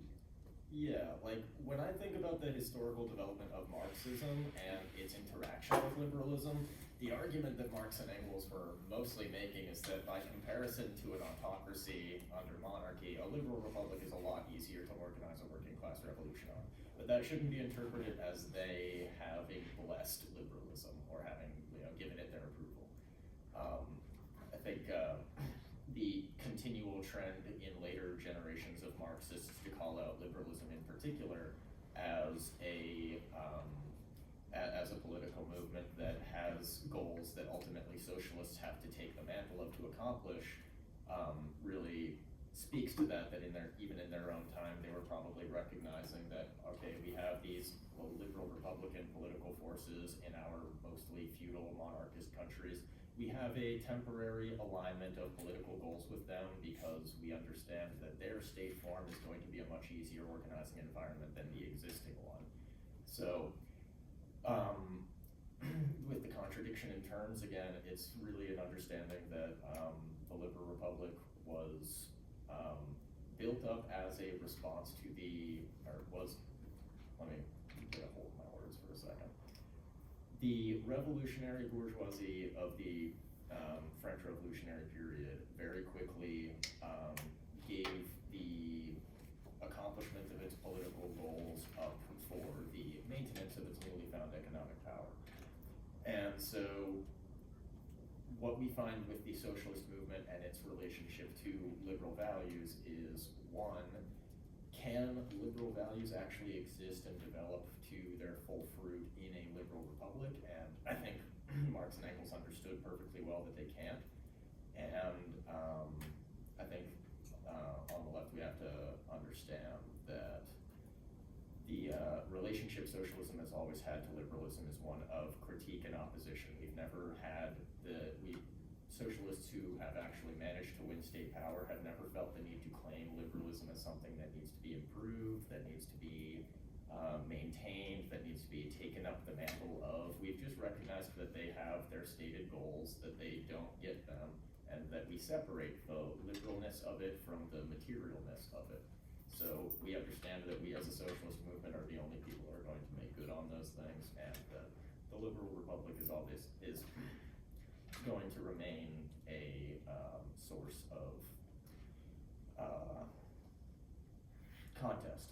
Just to push on this a little further, I hear one of the things you're saying is, it sounds like you are agreeing that there's a difference between the liberal republic and liberal principles. And I think one of the things you said was Marx and Engels understood that the liberal republic can't achieve liberal principles. So, and I think that the liberal principles, I think, is what I understood Andrew to be asking about. And here, I don't think we're talking about a form of government, but the idea of freedom, the idea of society. And I think you were the one among panelists who actually brought up, the ultimate goal of socialists or communists is not like a state welfare distributionist order, but rather actually overcoming politics and the state's hold over society. So I think it's that very kind of idea of society's independence, society's ability to change over in history. So is that something that... Yeah, I could feel myself walking off the trail there for a second, but when it comes to the ideals, no one is going to go ahead and say that the liberal ideals are not liberal ideals. But at the end of the day, there is always going to be a resistance from the part of liberals themselves to make good on those ideals. So if we're not going to deprive them of the fact that they did come from the era of liberalism, that they did come from the thought of liberals, but we do understand that we cannot depend on liberals to make good on their own promises. Am I answering the question? I feel like I may be like way the hell off. No, I think you're getting at the core of the question. I guess you also spoke to like the difference between the liberal principles and like the material substantiation of that. So I guess, and you're getting at this right now, but it sounds like you're saying that liberal thinkers are, I guess, disingenuous in their upholding of the principles of liberalism. Is that the case, or is it more that liberal principles can't be? Liberals are deluded because they do not understand actually the dependence on force and a lack of a illiberality on the maintenance of capital. They don't see capitalism and private property as being counterposed to democracy. So, if anything, this way that like liberals can't make good on their own promises ultimately comes down to just the realization that eventually they come to terms with the fact that they have to choose between democracy and liberal values and the capitalism that the liberal democracy is sitting around. Ultimately, they do have to grapple with that, which is why you find a lot of people who call themselves liberals yet end up having a lot of reactionary positions. Like, it's either a active deception to persuade you that the liberal democracy is in fact democratic, or it's self-delusion and they genuinely believe it. So, and I want to get Oriana and others involved too, but I mean, what if we just take away the word liberal and just say, freedom, societal autonomy? Should socialists, Marxists, the left uphold that? I think is another way of just pointedly asking, or is it like a problem? Okay. 100% yes. Okay. Other. Yeah, I mean, I think I was like, I'm not sure what you mean by liberal. I mean, I don't think Marx upheld liberal democracy is what I was trying to argue. He upheld Republican democracy. But I guess, that's what I was trying to get at with my talking about the trifecta. Like, Marx is absolutely for liberty, equality, and fraternity, but I think liberals get rid of the fraternity part and they focus on the property. And so yes, Marxists and the left, we should advocate for liberty and equality. Absolutely, we are for modernity, freeing ourselves of like this rule of superstition, religious rule, before the Enlightenment, reason, all of that, science are good things that we should uphold. The problem is when you bring property back into it, that if that's one of the things you're also trying to uphold along with those, they're gonna be in contradiction. So that's why I think liberals and liberalism doesn't work, because they try to include those three and they don't work well together, because markets are inherently antisocial. Property will never be distributed equally under this system of private property rights. So then liberty and equality are gonna be at odds, and equality is gonna be kind of like put to the side. And I feel like that's what we see in the US, right? Liberty and property are really the ones, like liberty as a form of non-interference instead of liberty as a form of non-domination is also what we're seeing. And I think also making that distinction, like Marx was for a liberty of non-domination, not for a liberty of non-interference with you and your plot of land or whatever. I don't know if that answers your question. Well, at the risk of teaching a grandmother to suck eggs, I'm going to bring up the platypus pedagogy. And I mean, I think that something a specter that is haunting this discussion at this point is the platypus distinction between bourgeois society and capitalist society, and bourgeois freedom and capitalism as the crisis of bourgeois freedom. So the notion is, as I understand it, that the bourgeois revolution actually was an emancipation of labor. That basically the right to one's own labor and to be able to do with what you wanted with your own labor was actually what the French Revolution and John Locke and everybody else was actually about.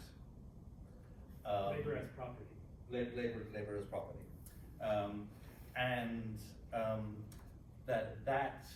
That freedom, which sort of like on itself seems like really good, comes into contradiction with itself because you have capitalism and you have the concentration of capital and rather than being independent producers, you have the development of a propertyless class that is subordinated and dominated, and therefore bourgeois freedom becomes capitalist unfreedom. So what I think some people want to hold on to, and I think actually Michael Harrington also had this notion, like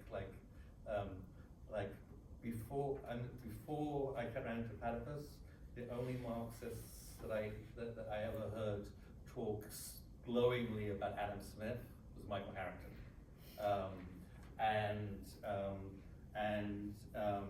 his argument was that basically Adam Smith's conception of freedom was actually negated by capitalism, and that therefore the affirmation of socialist values was a reaffirmation of the original bourgeois conception of freedom. And I think there's an element of truth to that. I don't like, the reasons why I didn't last in platypus, and I think that I'm not sure that there ever actually was a bourgeois society distinct from capitalist society. Like, I think that if you look at the emergence of capitalism in England and the countryside, you already had capitalist relations of production right at the beginning, right at the start. So, like with enclosures and so forth and so on. This is all in the weeds of history, but so I'm not sure that the analysis quite works, but I think there is this sort of notion of wanting to basically reach back to the promise of bourgeois values, of bourgeois freedom, and reclaim that in a socialist way. And I think they want to do that. I think that I am less sanguine about the contradictions that I think there are between Marxism and liberalism than people like Michael Harrington and many people in the Platypus Society would be. But I think there's something there that I want to basically hold on to in a complicated way. Oh, thank you. Sorry to start with a criticism of Tom's earlier point, but I'm actually hoping that Mattei and Oriana can answer. So the criticism may seem obscure, but your point that Luxemburg critiqued the Bolsheviks in their dispersal of the Constituent Assembly is from the unpublished version that Luxemburg wrote in prison of the Russian tragedy, which upon being released from prison, she altered based on the real conditions that she observed. She had been getting incorrect information in prison. So I mention this only to point out the continuity in perspective between Lenin, Luxemburg, and Trotsky, which may seem like an arbitrary theoretical point, but I think it's important. Let me just pause my narrative for 1 second to actually ask the question, so I don't make this a long comment, which is just, since the left is dead, at least in its party building immediate prospects, why downplay or obscure the critique of Marxism in its relation to topics like workers' democracy, let's just say? And because I did hear like Mattei talking about, Marxism's method is to proceed through contradiction, etc. And I'm sure Oriana is familiar with this language as well. But Luxemburg and Trotsky and Lenin's view of the point of the party is to pursue this dialectical critique through intra-party disputes, right? And so these happen by, sorry, where am I going with that? Anyway, I think that taking the workers' democracy, let's say, if this is the best version of it, as an end goal is of course insufficient. Calling it the dictatorship of the proletariat might run into what Mattei described as kind of obscuring things, which seems unnecessary now when we have a break and we can think clearly. So, yeah, what do you think the critique of these historical Marxist perspectives of the perfect workers' democracy would be? You wanna go? And is there any value to it? So I just want to make sure, I feel like I really butchered your question, so I just want to make sure I get this one right. So more or less you're asking, when it comes to accomplishing the workers' democracy, what value does the Marxist critique of existing projects to that end do for us today? Well, even in its ideal form, what's the value of remembering now that Lenin, Luxemburg, and Trotsky had a critique of workers' democracy in its ideal form? Yeah, the value in that is just to remember that is an excellent role model for us to follow, is that they are critiquing the ideal form of democracy because, so that they may build it in the material form. So we should also be conducting the same sort of critique of the perfect democracy and how accomplishable it is within the existing material conditions.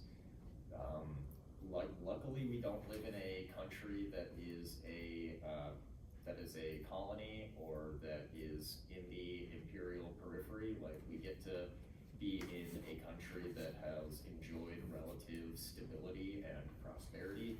So the measures that we interpret here as anti-democratic that other countries have had to take to defend themselves from the very real threat of imperialist sabotage and overturning, we probably won't have to take on here, like the sort of real crunch on like the openness of society to preserve the socialist revolution may or may not actually happen here. Like, what do we actually think the likelihood is that if we as socialists have a war for state power and manage to win, do you think the rest of the world is going to say, do you think they're going to invade us to reinstate capital, or do you think they're going to be like, maybe those people over there who are always a pain in the ass may no longer be?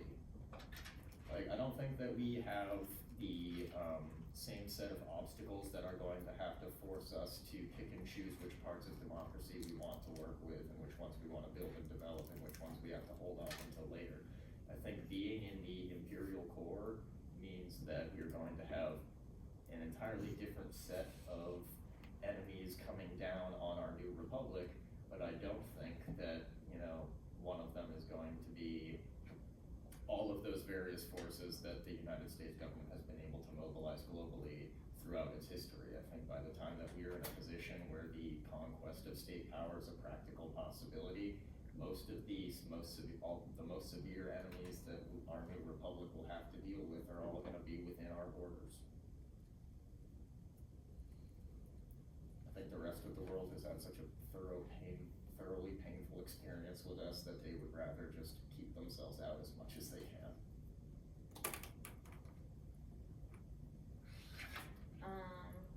I'm not sure if I fully understand the full question, but you mentioned intra-party disputes. Are you talking about the critique of, like, the ban on factions? Yeah, for example. Yeah.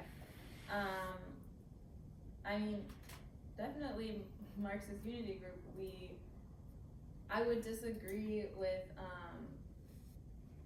Mattei's definition of democratic centralism actually from way earlier in the debate or in the discussion.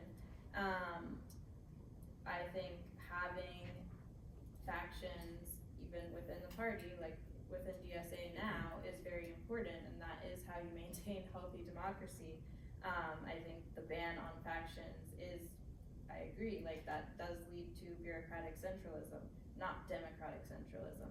Like in DSA now, we have many factions, we have caucuses, we're constantly arguing and putting forth our ideas, and you can still have democratic centralism where factions exist, they're openly arguing, they're openly organizing, they advocate for their idea, and then we vote as a whole, and then we all follow what we voted on. You know, that's democratic centralism. I don't think we need to ban factions to stick to what you vote on at the end of the day.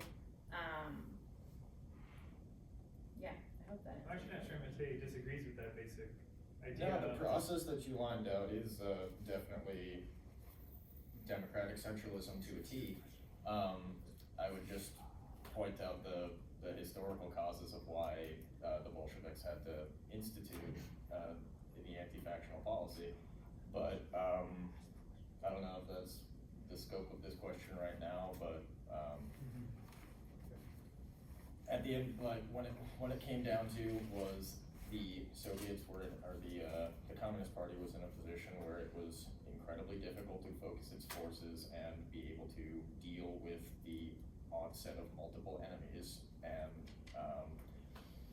the onset of multiple invading enemy forces, and even after that, the questions of rebuilding a broken society, of healing a population that just lost millions of people to famine, and generally dealing with the chaos of that rebuilding process. And there was a definite need for a much tighter way of getting things done in the Soviet government, and I'm not in a position to really make much of an evaluation on that, about would I have done the same, would I have done differently, because I'm going to be thrust into entirely different circumstances. So they did what they did, and honestly, they were able to go from a rural backwater in 30 years to become a spacefaring nation. If the only thing that we're going to judge the progress of socialist countries on is how closely they have devoted themselves to democratic ideals and not how well they've been able to keep their populations safe and like not being ruthlessly exploited, then we're going to be measuring with the wrong sticks, basically, because again, we are going to find ourselves in positions in a revolutionary period where we've already taken out the world's biggest enemy to socialism. What enemies are conspiring against us are going to be entirely different and are going to call for an entirely different set of strategies to deal with. So no one here is in a position to say that we're ever going to have to step away from our democratic ideals in the same way that other countries who do not have that advantage had been forced to. Can I just I just want to lob a few bombs out. Firstly, I have a different analysis from Luke about Rosa Luxemburg's editing of the document. I think it's more to do with the fact that he was entering into a period of civil war, and Rosa Luxemburg did not want to be making public criticisms of the Bolsheviks in the context of the civil war. But does not mean that she did not actually believe those criticisms. I think she did, and I think she's actually right. I think that there is real lines of continuity between Lenin and Luxemburg in that they are both revolutionaries, as opposed to someone like me who would be a reformist or a revisionist. There is a profound difference in understanding of the dictatorship of the proletariat and the role of the party in that. Lenin was very clear that the dictatorship of the proletariat involved the imposition of a single proletarian will that was embodied by the vanguard of the proletariat, and the vanguard of the proletariat was constituted by the party.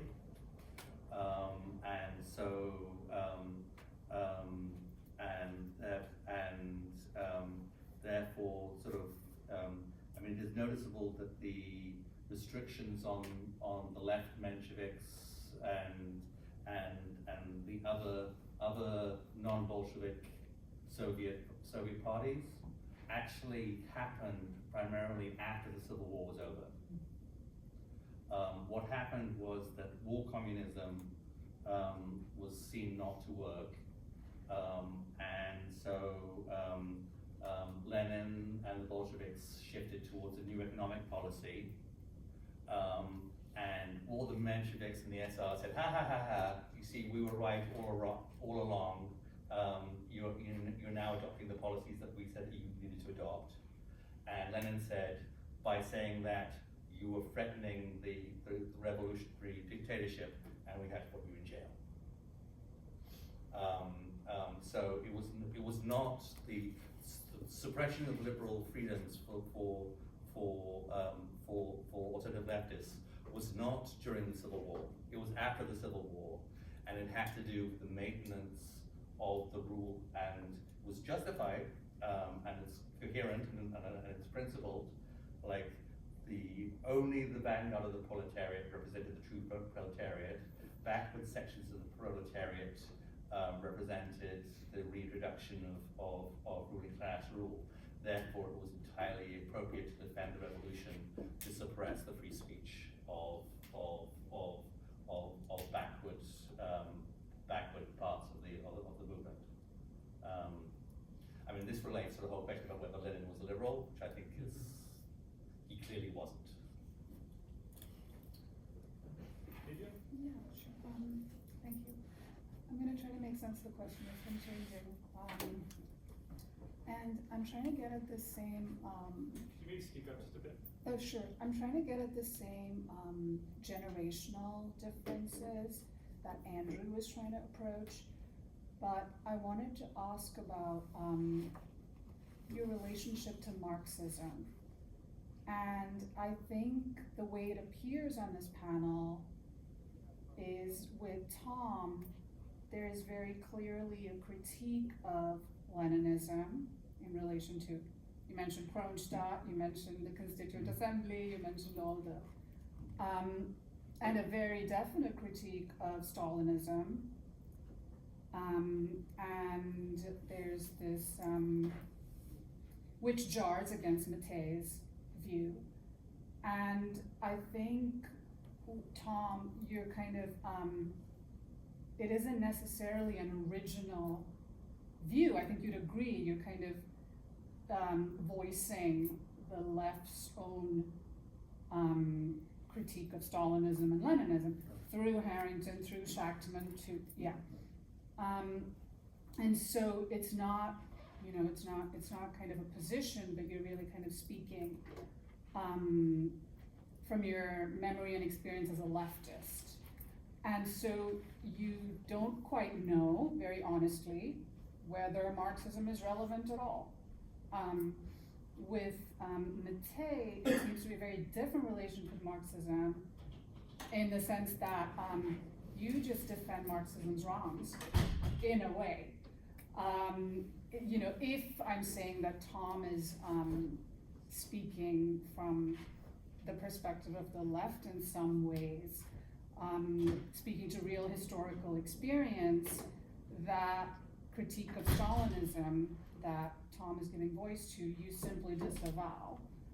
And then there's a question of then how that translates into practice, how that informs your organization, your efforts to organize, when what Tom is voicing is a very popular opinion, not only in the world, but on the left, right? So then it seriously poses a question implicitly as to how you're going to organize. And then the question with Oriana is, I think you're picking and choosing. So you don't want to go all the way like Matei, and that's why you hang on to the pre-1917 history of social democracy, which I was really curious about. Because if you're going to the pre-Bolshevik Revolution history of social democracy, then the context really, it becomes German social democracy. So then how does German social democracy inform your practice? When the SPD, did organize, did wield real political power in the Reichstag, and voted for war credits, right? Because there's an impasse there too. So I was just wondering if I'm hearing these correctly, and I don't know if it's more of a comment or if you wanted to weave it into a response. For my part, my defense of Marxism is both full-throated and I would like to think informed. I like to think that I'm defending Marxism because at the end of the day it is a defensible ideology. And when it comes to my opinion on the actions of the Bolsheviks or the legacy of the Stalin era, part of that comes from putting myself in the situation of somebody who is dealing with civil war and invasion, who is dealing with trying to build a country from the ground up when you've been cut off from the rest of the world and have to do it on your own, when you are being sabotaged, when you are having every disadvantage thrown in your way. And then put myself into the context of like a country dealing with, in World War II, a country dealing with being invaded by America, if you're Vietnam, a country that has had to deal with any level of incredibly damaging interference from another country. And on one hand, I understand that like when you are under attack and when the freedoms that you have been able to win for yourself, because to understand, before communism in Europe, it's not like they had a liberal democracy that they lost. They had monarchies and fascism before they had communism. So there was no democracy that was lost to communism. And that was for millions of people their very first experience with democracy. So we have that in terms of just when democracy actually started to become a thing in Europe at all. And then the fact that when it comes to our perceptions of, how did Stalin conduct the Soviet Union? How did Stalin mitigate the question of democracy? A lot of that is not answerable within the boundaries of our existing understanding of Stalin as a person and the Soviet state at that time. Because I highly doubt that most of the people who are criticizing Stalin understand what the Central Committee of the Soviet Union looked like while he was alive, or the Constitution of the Soviet Union while he was alive, or how many constitutions the Soviet Union had throughout the duration of its existence. I think most of the people who are devoted to the idea of Stalin representing this undemocratic baseline for communists are just simply ignoring a lot of very accessible history. Even the FBI wrote back to America saying, this Stalin guy shares power. But what about the question of organizing?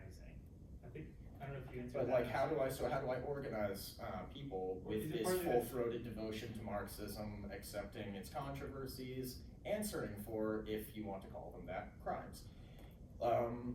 At the end of the day, I just understand that nobody, if you have a controversial opinion and you want to persuade people to it, you just simply have to take it and represent it. I'm going to embrace the entire controversy of Marxism and hope that in giving people an honest assessment of its history and a principled backing up where like I am actually taking responsibility for that controversy instead of trying to hide it from the conversation.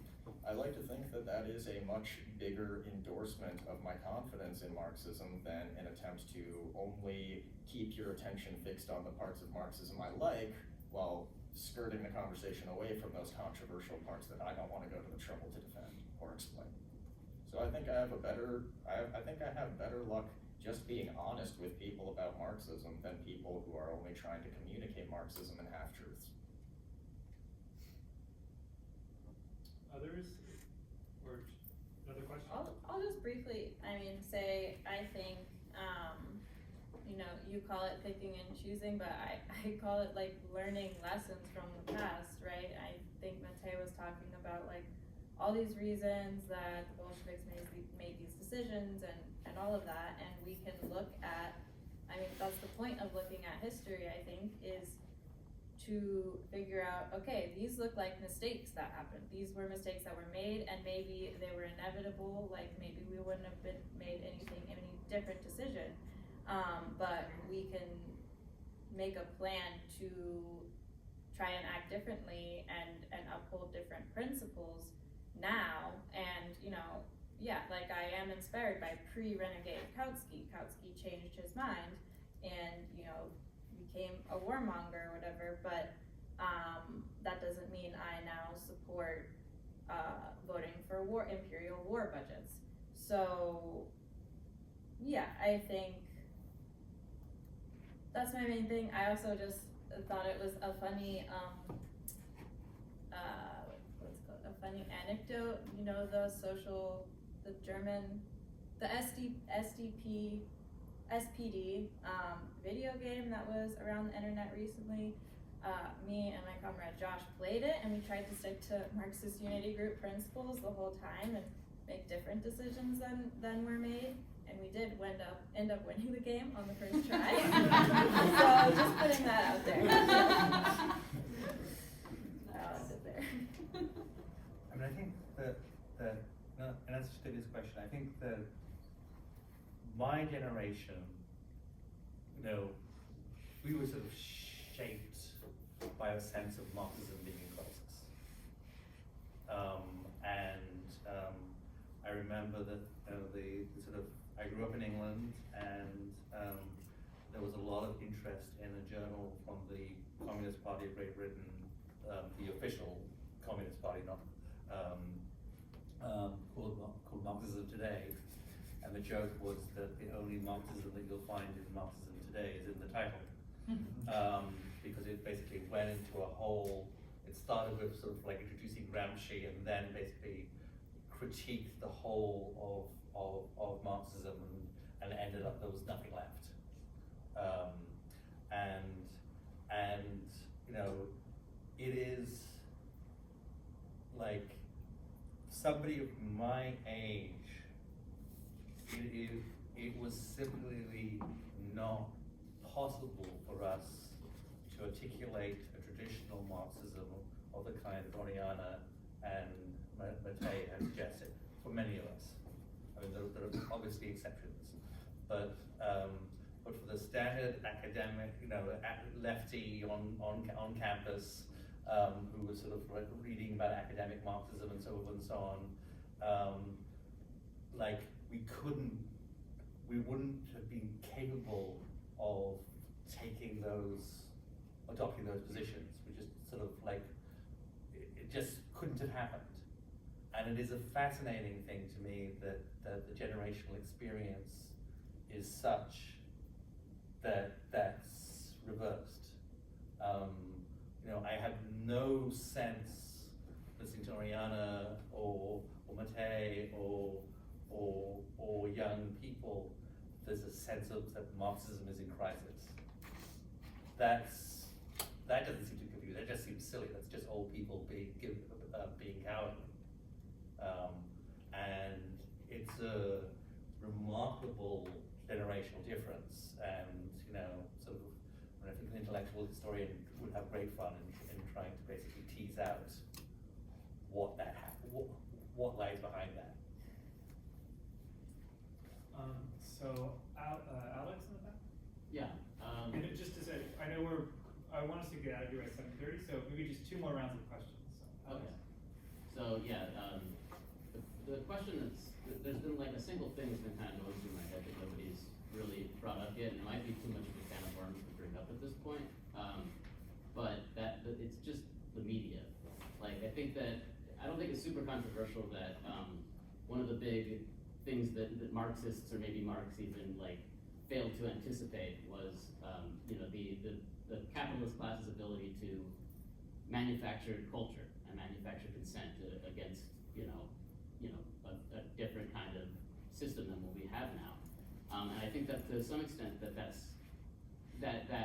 ability for the media to do that has diminished lately. I think it still retains the ability to prevent the emergence of a new kind of thinking that I think is maybe, I think that's relevant to the topic that is the name of this, like the crisis of liberalism or whatever. To the extent that that's real, I think that has to be indicative of something stopping kind of an emergence of a new kind of thinking, I guess. And I'm just wondering, what you guys think about, like, what is to be done about how the media seems to sort of poison discourse. Like, I think Tom brought up earlier, like, he wants to know why that constitution that in Chile, that they literally had like an uprising to get into motion, got voted down. I think that one of the main reasons for it was the Chilean media just kind of slandering it over the course of its negotiation the whole time. And so I just think about that a lot, and I think about the ability for the media, to the extent that, you know, and not even just like conventional media, but also just, you know, social media blocking certain discussions of this and that, shadow banning or whatever, people trying to post about Palestine and stuff. Just what do we do about all of this? So it's a big question, but I think it's relevant to the question of like how we organize and how we bring people over and how do we think about this crisis of liberalism, I guess.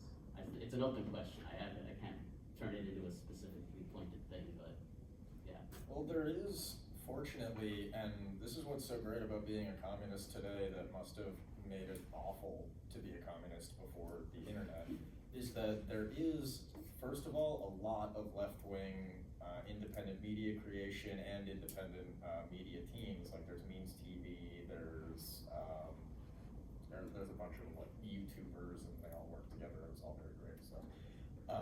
But even like Breakthrough News, Abby Martin, the Empire Files, like there's a lot of really up-and-coming good left-wing media that we can and should be making use of. Like there's the Deprogram, there's plenty of podcasts on YouTube, Nebula, whatever. Like leftist media's been on the come up for a few years, and the unfortunate fact is that it doesn't have the marketing team that right-wing media does, so it can be very difficult for us to have access to. But just get your algorithm primed for left-wing shit, and it's out there to be found. Like most people are getting their news from TikTok these days. Most people are actively skeptical of mainstream media and are looking for something else. And there is an active market ready to of news agencies, of left-wing news agencies, small-scale media projects that are ready to fill that need of just giving of activist journalism that is well-researched and highly informative. Just, I would say we have a good infrastructure that has kind of spontaneously come up over the last 10 or 20 years, and we just need to start to put ourselves into the process of like of spreading it, of developing within our organizations, just ways of putting these things out into contact with the public and making sure that all of this really great media that's being produced actually makes its way to the public. When we do have things like algorithms that work against certain ideas and certain content, and platforms that are generally hostile, and creators that can't keep it up over the long term because of how much of a unrewarding undertaking it is. Like it doesn't pay for their life to be doing this. So our ability to put their media in front of more people, our ability to support their work, give money, check it out, that's probably a great first place to start. Beyond that, it comes down to just higher scales of collaboration and organization, and scaling up until you can actually have groups of left-wing organizations that can mobilize people and collect and mobilize forces and resources that can actually have a media operation that can go toe-to-toe with the griftonomics on the other side. So I would just say, go out and search for left-wing media, and whatever you find, share with the people you know, share with the organizations that you know, or whatever organizations you're a part of. Make a plan to be part of a larger system of spreading left-wing media that's out there that just doesn't have the springboard that it really needs. Quickly, like to speak to that. I mean, first, I think with the Chile example, this goes back to like mug points, because I wouldn't advocate that. So I advocate that we need to have a popular assembly to create a new constitution, right? A constitutional assembly that is not following Article 5 of the Constitution. It is for any everyday person in society to create. But it can't happen if capitalist media is still also simultaneously existing. Like, that has to happen basically simultaneously with workers dissolving the capitalist media machine and creating our own in its place. So I think, like, that is kind of the mug difference, and I'm not saying we have the answers to everything, but like Chile, that constitutional assembly was happening while everything in capitalism was still in place. So they are able to control the outcome, whereas our constitutional assembly would have to be happening simultaneously with all of this other rupture, right? It's a mass rupture. It's that would probably be like the moment of revolution, right? And that's also why the dissolving the army is a very important part of our points of unity. As far as making our own media now and dealing with that, I mean, that's really tough. It's why I'm on the board of Working Mass, which is Boston DSA's labor blog. You know, I think it's very important. I put my effort in there. You know, we have crowdfunding, we have social media. Beyond that, I mean, we're struggling. I think everyone's really struggling right now to figure out how to expand. Yeah. I think that your question really touches onto something that's actually causing a fundamental crisis in liberal democracy, which is that we are living in an increasingly information-based society and economy. And so the dissemination of information and control of the dissemination of information is becoming an increasingly pertinent form of the exertion of power. Now, the trouble that you then have is that that liberal democracy, and I would argue democracy, depends upon free deliberation and the ability to basically process and play with ideas and so forth and so on in a way that does not intervene from above. But you also have the reality that concrete real power is exerted through the control of information dissemination, and that this is a place where there is a really, I think, dangerous, legitimate and dangerous tension between democratic instincts and liberal instincts, and I think that's real, and I think that politically we haven't actually fought that through yet, and we're going to have to start. All right, so I want to do one last round of questions, and there's three. I would like to ask one, the gentleman here, and Noah. So the panelists can treat these three questions in a row as potential questions to respond to any or all of in your closing remarks. So I kind of want to piggyback on this issue of not just the media, but of censorship, and this something that Tom brought up earlier with Oriana, sort of asking Oriana, you know, is the goal of Marxist Unity Group to hollow out the state? And I understood more or less an affirmative, but you know, you just mentioned dissolving the army and other kind of classical socialist, Marxist, Paris Commune, you know, ideals. But what about today? What about the age of Trump? What about January 6th? What about the way in which the response to January 6th, led by Democrats, has in many ways enhanced the security state in the censorship of all, including potential leftists, and even more recently, the lawfare against Trump, trying to keep him out of the election, Is that something leftists should be worried about? Is that something leftists should criticize?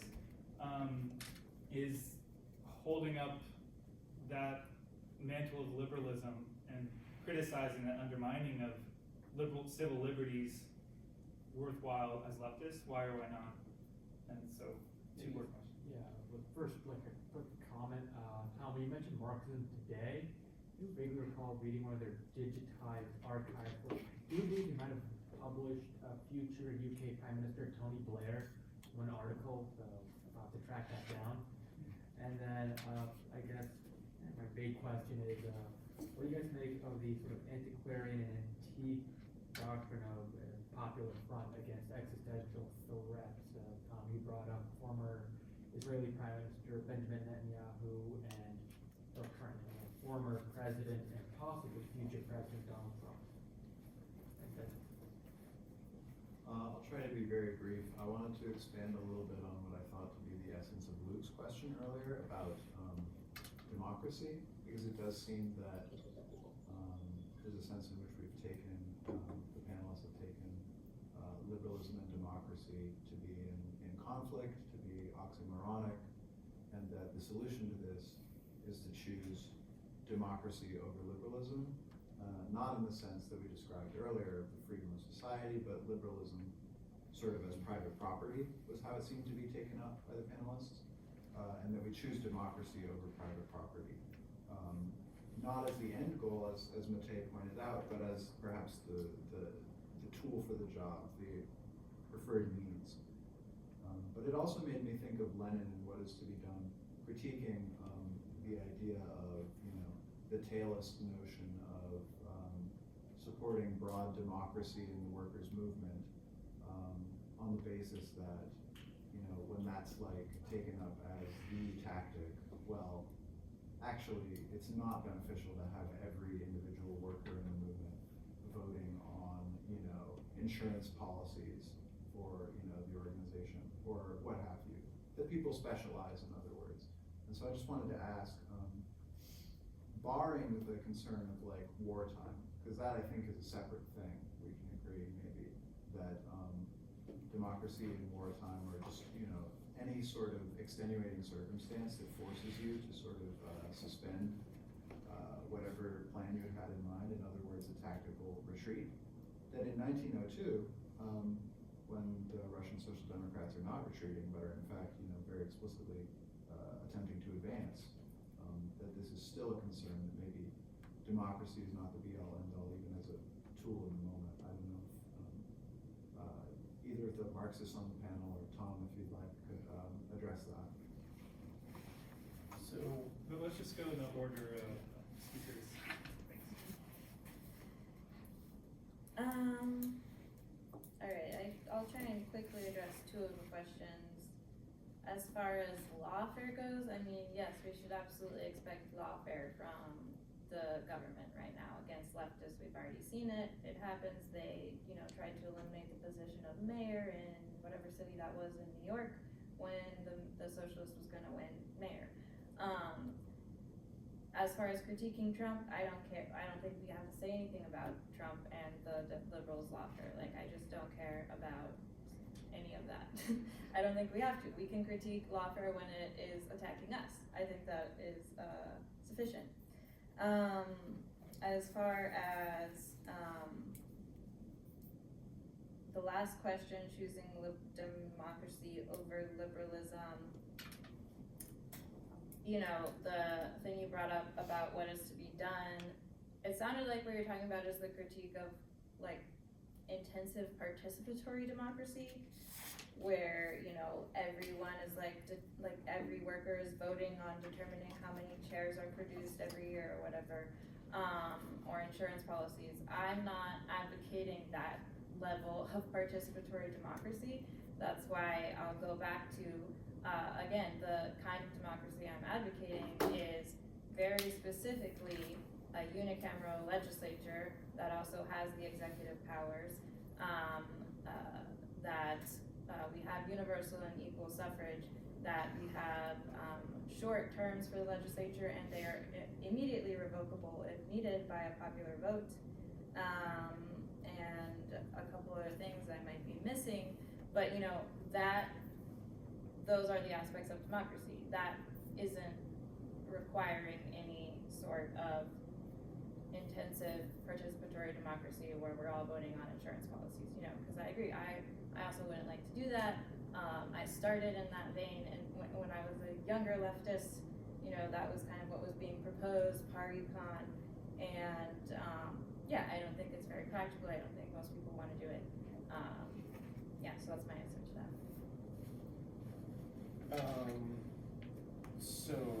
What should the leftist critique be of liberal democracy in the age of Trump? Is that understanding the question right?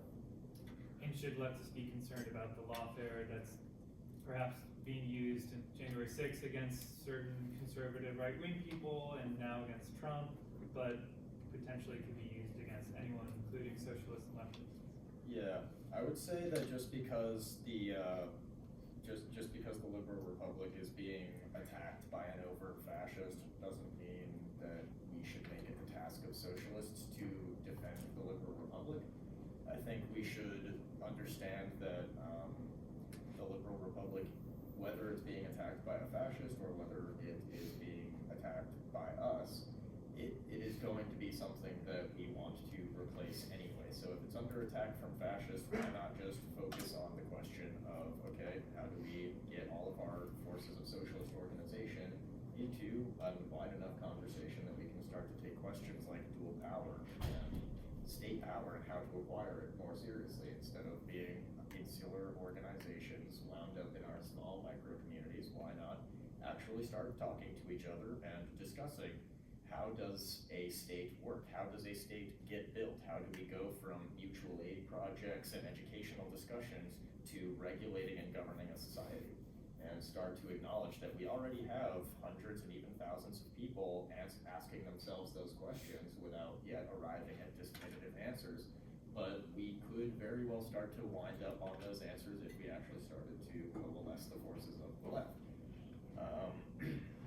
So yes, the liberal republic is under attack. It is under attack from fascists, and we are under no obligation to defend it. In fact, we are under the socialist obligation to add to the dog pile and hope we come out on top. So question 2, popular front, the usefulness of a popular front, was that more or less the question was being asked? Like if it had any relevance, or whether or not you believed it was even relevant in the first place. Yeah, I would say that it is relevant just because a political party may be the highest form of working class organization, but it will never be the only form of working class organization. So insofar as there's always going to be people who want to be involved with class struggle but don't want to be in the immediate upfront political struggle of being in a party, and yet they are nonetheless capable of contributing to a working class movement, of spreading class consciousness, of agitating the issues of living under capitalism, of persuading people to a socialist perspective. They can do all of those things from outside a party and bring people into a more relaxed organizing environment and then funnel them off to the more serious one. I would totally say that they have a role. They've always had a role because it's never been the case that a party is the only way to organize people. It just happens to be that is the most political way to organize them. And I just wanted to make sure I understood your question as well, or because I don't think I got it. I guess I wanted to ask, I didn't mean to imply that any of you three are advocating for like ancient Greek style direct democracy or anything, but merely to ask the question of like, when we talk about democracy, what is the relationship between democracy and Marxism? It seems to me that, and you can correct me if I'm wrong, but your position is that democracy is this important, very central tool for Marxism, but that it's not the end goal, because of course communism is a stateless society and you can't have the democracy, the Cressy part, that sort of thing. But that also, it still does seem fraught, because even if it's not the issue of, participatory democracy versus representative democracy, this sort of thing, it doesn't seem that you can have just a single tactic, like once we find the right type of democracy, that will be like the key that opens the door to socialism. It seems as though that it's more complicated, but I don't know, just attack that if you will. I kind of see it as like birthing twins, like socialism isn't necessarily going to be born first and then like build socialism. It's like socialism develops and the overall democratic character of a society develops along with it, especially as that socialist movement develops towards state power. So in terms of like it seems to be that you're asking about like the difference in political organizing between adhering to a democratic ideal versus adhering to something more disciplined, in which there are a different set of restrictions, maybe more restrictions on how political activity can be done versus a full embrace of democracy. Is that the juxtaposition that you're trying to ask about, just so I'm clear? I really just mean to ask, are there, like when we say, Marx and Engels say, we must win the battle of democracy, I guess maybe a better way of phrasing my question is, what does the battle of democracy consist of? Okay. The battle of democracy, I would go ahead and say, consists of a working majority that realizes that it lives as subjects to political powers that it cannot influence, and between capitalist forces who do have a hold of those powers and who are able to live basically as subjects of a democracy. And the battle is for either control of whichever remotely democratic institutions exist that are either only illusory in their democratic nature, in a way to make the working majority convinced that they do live in a democracy, or are actually effective and are constantly subject to attack. So I would say the fight for democracy is, on one hand, we would only be in a real fight for democracy if we had a democratic society to begin with. And I wouldn't say that this society is democratic enough to say that it is a democratic society. It's certainly a society with some democratic characteristics. But at the end of the day, it is one where there's unitary capitalist power, and the appearances of democracy are mostly a public relations thing. So the fight for democracy is not really a fight for democracy, it's a fight for power to institute democracy. So, for better or for worse, my politics and the tradition of which I come from is defined by the Popular Front. Michael Harrington, I was like at one DSA retreat in the 80s, Michael Harrington said, "I'm the last Browderite." Earl Browder was the leader of the Communist Party in the 1930s during the Popular Front. So that's where I come from, for better or worse. In terms of the sort of like socialism, democracy, freedom, property, all that stuff, I think that in lieu of a coherent Marxism, what I'm falling into is having some sort of relatively nebulous conception of human flourishing as a master concept. And that basically, I want to find some way to make to organize human society so as to maximize human flourishing, and forms of property, political estate forms, and so on, are all technologies that can be judged according to their capacity to basically enhance human flourishing. I just realized that if I talk long enough, I can have it so that I'm going to have the last word about Trump. And that was not good planning. But I will actually try and be moral about this.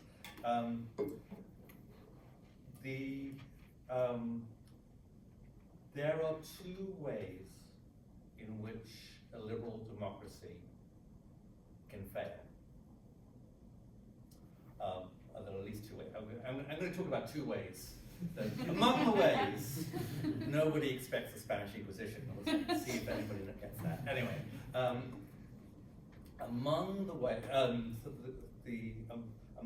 a liberal democracy can fail is one that is true of any kind of state form, that it can be subverted by illegal, violent, conspiratorial means. And every state form has to be able to defend itself against that kind of threat. That was true of Lenin, the Bolsheviks. That's true of liberal Democrats. It's true of anarchists in Barcelona during the Spanish Civil War. Everybody has to do that. The particular danger that liberal Democrats have is that they can destroy liberal democracy in defending it. That basically, although he's the leader of Matei's party in the past, I suspect Matei would not want to own it or want to disown him. Norman Thomas, during the Cold War, Jack Ross wrote a book recently, and he mentions this. Sort of talked about when do you give free speech to communists, and Norman Thomas's theory was heresy yes, conspiracy no. So you can basically say whatever the hell you wanted, no matter how offensive, but you couldn't actually do illegal stuff to overthrow a democratic government. And the trouble is that actually, the experience of McCarthyism showed, is not an easy line to draw. And I think that we don't have time, and I won't abuse my situation by just making one-sided arguments about it. But understand that some people actually genuinely think that Trump is an illegal criminal threat to liberal democracy. Given that somebody actually might believe that, those people would be forced to want to have liberal democracy defend itself in the way that it needs to survive. However, there is the real problem that basically how do you distinguish between heresy and conspiracy? I don't believe that at the moment that the Democrats have gone, or anybody else has treated Trump in any way unfairly. We can argue that, but in terms of the actual empirical fact, I don't think that has happened. But I think it absolutely should be a concern that of people like me, that we not undermine the very values that we think we support, but by resorting desperate measures to defend those values. I think that is a real danger. So it's not nothing. All right, big round of applause for our panelists.